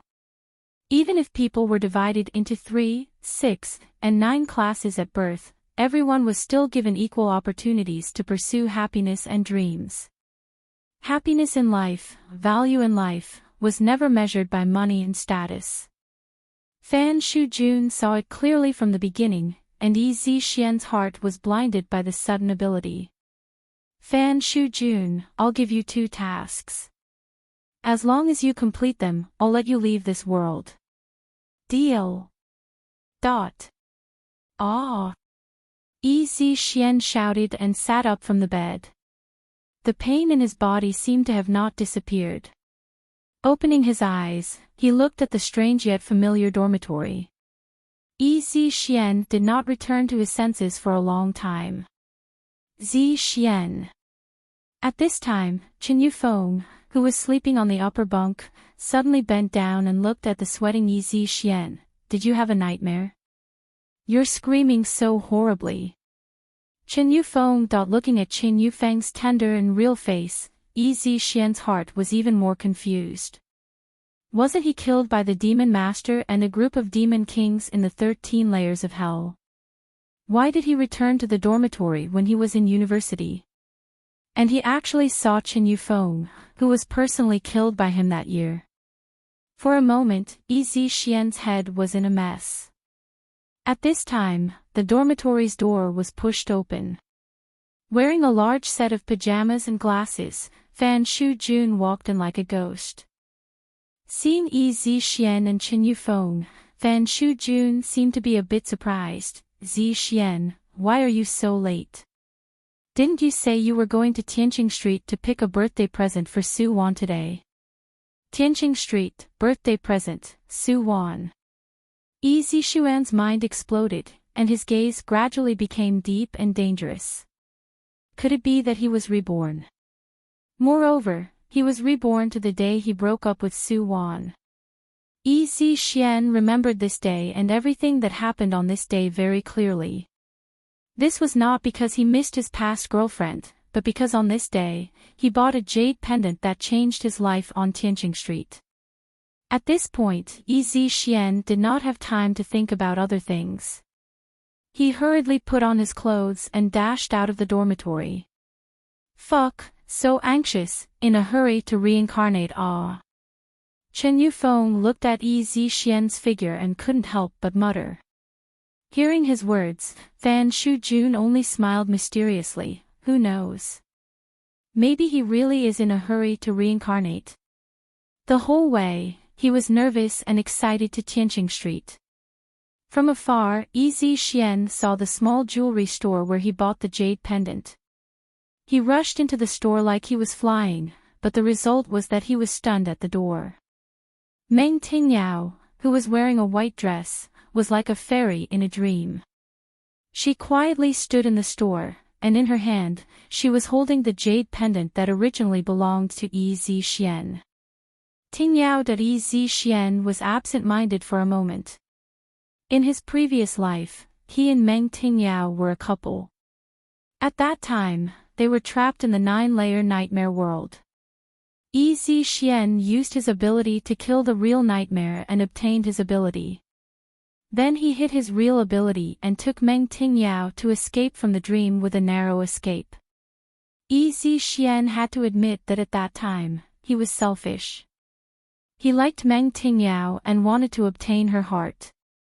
So he became the only hero in her heart and logically became the most important man in her life. After coming out of the dream world, Yi Xian thought that he and Meng Tingyao were saved, but the two people found that they could no longer return to their original world. It turned out that the place where they had the car accident was the junction between the human world and hell.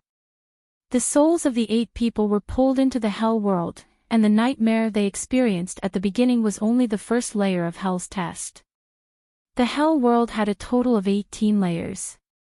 Only by passing through the 18 layers test could they return to the human world. Yi Xian already didn't remember how many years he stayed in that world and how many people he killed. He only remembered that his ability was getting stronger and stronger. The brothers and women by his side were getting more and more. But even so, the person he loved the most was still Meng Tingyao. Recalling the last moments of his previous life, he was ambushed and Meng Tingyao also fell into the same dangerous situation as him. Didn't know if she was in danger in the end. Tingyao Yi Xian deeply sighed in his heart. Everything in his previous life was already in the past. They still had this life to live together. When Yi Xian sorted out his mood and looked at Meng Tingyao again, he found that she had already paid for that mysterious jade pendant. Seeing that she was about to leave his side, Yi Xian became anxious and suddenly pulled Meng Tingyao's arm. Meng Tingyao was suddenly pulled by someone and her face immediately became cold. Seeing that the person pulling her was Yi Xian, her face slightly relaxed, but there was still some displeasure between her eyebrows. It's you ah. Is there a problem? This jade pendant. Yi Xian's gaze fell on the jade pendant on Meng Tingyao's chest. Although he tried his best to conceal it, Meng Tingyao still felt the hidden light in his eyes. You like this jade pendant? Meng Tingyao broke free from Yi Xian's hand and coldly asked. I actually. Suwan likes this jade pendant. I want to buy it for her as a birthday present. This jade pendant was originally a woman's style. Yi Xian conveniently found an excuse, which seemed to be reasonable. Oh, this is simple. Actually, I bought several pieces of this style. I originally intended to give it to my sisters in the dormitory. You don't need to specially buy it for her. You can choose another one ba. Saying this, Meng Tingyao was about to leave, but how could Yi Xian be willing to let her go? Tingyao. He once again stopped her, but this time, Meng Tingyao's face was even colder. I don't seem to be very familiar with you, classmate Yi. Yi Xian's face also slightly changed. He just remembered that right now, he was only an ordinary classmate to Meng Tingyao. Ting. Meng Tingyao, I already promised Su Wan to buy it for her. Moreover, she only likes the one you're wearing. Can you part with it and sell it to me? No matter how much money you want, it's fine. You have money. Meng Tingyao somewhat strangely looked at Yi Xian. A gentleman doesn't steal another's love. I don't know whether Su Wan likes it or not, but I like it very much. I'll have to trouble you to pass, I'm in a hurry. Saying this, Meng Tingyao passed by Yi Zixian and left in large strides. Looking at her departing figure, Yi Zixian's eyes flashed, but in the end, he still didn't chase after her. The days passed very peacefully. On the day of Su Wan's birthday, Yi Zixian broke up with her. After that, Yi Zixian kept looking for all kinds of opportunities to get close to Meng Tingyao. Unfortunately, Meng Tingyao's personality was too cold and not particularly easy to get along with. Until half a year later, Chen Yufeng proposed that everyone go to the forest park together for a spring outing. For this reason, he specially prepared a super luxurious 7-seater Audi car, which just happened to be able to seat 8 people. Yi Zixian, who had been paying close attention to Meng Tingyao, knew that Meng Tingyao was still wearing that jade pendant. She didn't activate that jade pendant and also didn't discover the jade pendant secret. Then, this spring outing became the trip that Yi Zixian was most concerned about. He was familiar with that dream world in his memory. He could once again obtain Meng Tingyao's trust in that world, then get the jade pendant, activate his ability, and defeat the nightmare. This way, he could be like his past life and bring Meng Tingyao to the underworld to create a new world. This time, he must make those people who betrayed him in his past life pay 10 times, 100 times the price in blood. Yi Zixian's plan was very perfect, but unfortunately, everything was wrong from the beginning. Chen Yufeng organized this spring outing in order to pursue Meng Tingyao. Although Meng Tingyao agreed to Chen Yufeng's request, she changed the location of the spring outing at the last minute. There was no car accident, no nightmare, and even no ability. Yi Zixian was muddle-headed and felt that the whole world was wrong. There must be a mistake somewhere. His life was clearly not like this. When his emotions were about to collapse, Yi Zixian finally stopped Meng Tingyao, who was about to go out for a walk at the entrance of her villa. Looking at the jade pendant that she still wore on her chest, Yi Zixian's eyes flashed with a greedy and crazy red light. "Give me the jade pendant." Jade pendant, he wanted the jade pendant. He wanted the ability. He didn't want to be an ordinary person. He was born to be a person above others. Yi Zixian's dark eyes gradually became ferocious. Looking at this familiar yet unfamiliar face, Meng Tingyao finally sighed and put her finger on the jade pendant that had become very smooth. "Yi Zixian, I know that you like me. You pestering me like this is actually because you want to be together with me, right? In fact, you aren't that hard to accept. In fact, I can consider being together with you." Saying this, Meng Tingyao lifted her face and fixed her eyes on Yi Zixian. "Yi Zixian, you and I can be together. The two of us can live a very happy life. What do you say? Happy?" Yi Zixian's gaze was still fixed on Meng Tingyao's chest. He was used to being a person above others. He already regarded mortals as ants. He felt that he was already a godlike existence. How could such a person be willing to be a mortal? "Tingyao, I love you. I am also willing to be together with you for a lifetime. Be good. Give me the jade pendant. I can take you to the peak of glory. No one in this world can surpass me." Yi Zixian seemed to see his past life where he sat on countless money and beauties. That was the life he should have. Ha, ha. Hearing Yi Zixian's words, Meng Tingyao finally couldn't help but laugh. While laughing, she cried. It turned out that what Fan Shujun said was true. She prayed for a pair for a lifetime. She hoped to be together with Yi Zixian again and grow old together for a lifetime. It was really just her own idiotic dream. The jade pendant and me, you can only choose one. Meng Tingyao took off the jade pendant and put it in her palm. Her heart still held the last trace of hope. However, Yi Zixian only hesitated for a moment and still chose that mysterious jade pendant. Yi Zixian, that kind of person, looked decisive on the surface, but in reality, he was a selfish person.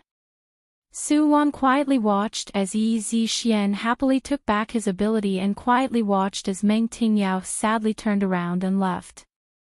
It's said that in love, whoever is moved first loses. This kind of saying is sometimes not accurate. Some people are easily moved and also easily changed. Since ancient times, men were fickle in love. Su-won also believed that in this world, there were good men who were infatuated. For example, Qin Lu. But even more were people like Yi Zi-xian. They were unwilling to be ordinary and bite off more than they could chew. They thought that they were infatuated for a long time, but in reality, they were the most fickle people. Fan Shu-jun, you did a good job this time. Su-won turned her head and glanced at Fan Shu-jun, who had been silently standing behind her. Fan Shu-jun still smiled shyly. What are you going to do next? I want to let Yi Zi-xian continue to be betrayed in the next layer of the dream and continue to be reborn. Until the day he has nothing left.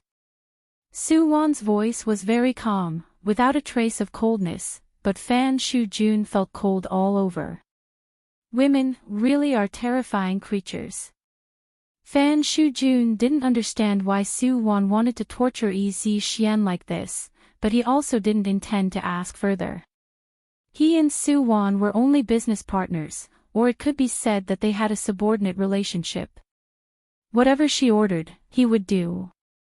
Everyone would get what they want and the ending would be happy. This was enough. When Su-won opened her eyes in the execution room again, her gaze was particularly sharp. In the world of the dream, she had Yi Zi-xian betrayed and left by everyone. In the end, Meng Tingyao no longer had any expectations for him. Everyone left him, leaving him alone, bitterly struggling in yesterday's dream. This was Yi Zi-xian's ending. After leaving the execution room, Su-won checked her points. Then, she frowned and immediately opened the mission panel in her communicator. Without looking at it, she casually selected a lower-level mission and directly returned to the execution room. This time, she unexpectedly met the people from that side, making Su-won's mood very bad. She urgently needed to enter a simple and comfortable mission world to properly calm her mood. Finally finished writing. Seeing that the little friends are very concerned about our family's Su-rue, he will reappear in the second volume of Substitute Lover. You're tuning in to the LoveLore Library YouTube channel. We're so grateful for your support and don't forget to subscribe to join us on this incredible journey through captivating stories. Your generosity through donations truly makes a world of difference, as it's the primary source of revenue that allows me to expand and enhance this channel for you. Thank you from the bottom of my heart for being a part of this adventure.